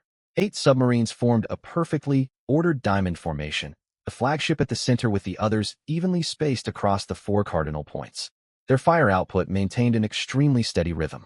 Instead of explosive volleys, they delivered sustained, layered suppression. Every salvo struck pre-emptively at positions along the dragon, Qilin's projected movement path, forcing it to keep changing its charge direction. It could never close to effective attack range against any of the submarines. This approach lacked the flair of the Mutual 8 Alliance's tactics, yet it was highly efficient. Sustained barges had shattered large sections of the dragon, Qilin's carapace, and none of the 8 Evergreen Alliance submarines had sustained damage. Last came the Imperial Alliance. By the time Suhai located them, the battle was drawing to a close. The Imperial Alliance fleet adopted an aggressively pointed cone formation. Its flagship, Imperial Descent, charged at the very front. Zhu Jinyue did not evade the dragon, Qilin's frontal charge at all. He used his flagship to take the brunt of the beast's head-on ram. The shield fluctuated violently upon impact, but Zhu Jinyue made no attempt to dodge. He ordered full firepower, pouring every torpedo straight down the dragon, Qilin's gaping maw. Blasted apart from the inside, the colossal creature sank slowly into the seabed silt. The Imperial Alliance fleet took formation above the corpse and began salvaging spoils as Suhai watched the entire engagement while remaining in Ghost stealth mode. He had to admit these Alliance leaders were genuinely capable. The Mutual 8 Alliance's tight coordination, the Evergreen Alliance's pinpoint sustained suppression, and the Imperial Alliance's unyielding frontal assault each held distinct merits. Furthermore, their submarines had all advanced to 6th Order. Their firepower and shield strength far outmatched ordinary submarines of the same tier. Even among 6th Order vessels, these Alliance leaders' flagships, reinforced with stacks of rare upgrade materials, possessed practical combat power nearing or even reaching 7th Order standards. More importantly, these alliances had likely held back their strength deep in the ocean before this point, concealing their true trump cards. Only upon entering this resource-rich abyssal plain did they reveal their full capabilities. None of those who had survived this far had done so by sheer luck. He did not linger any longer. The coordinates for the 6th Order Juvenile Leviathan were marked on the navigation system, along the edge of a rift on the western side of the plane. It operated alone, with no signals from other large creatures nearby. The Leviathan class turned and sped toward those waters.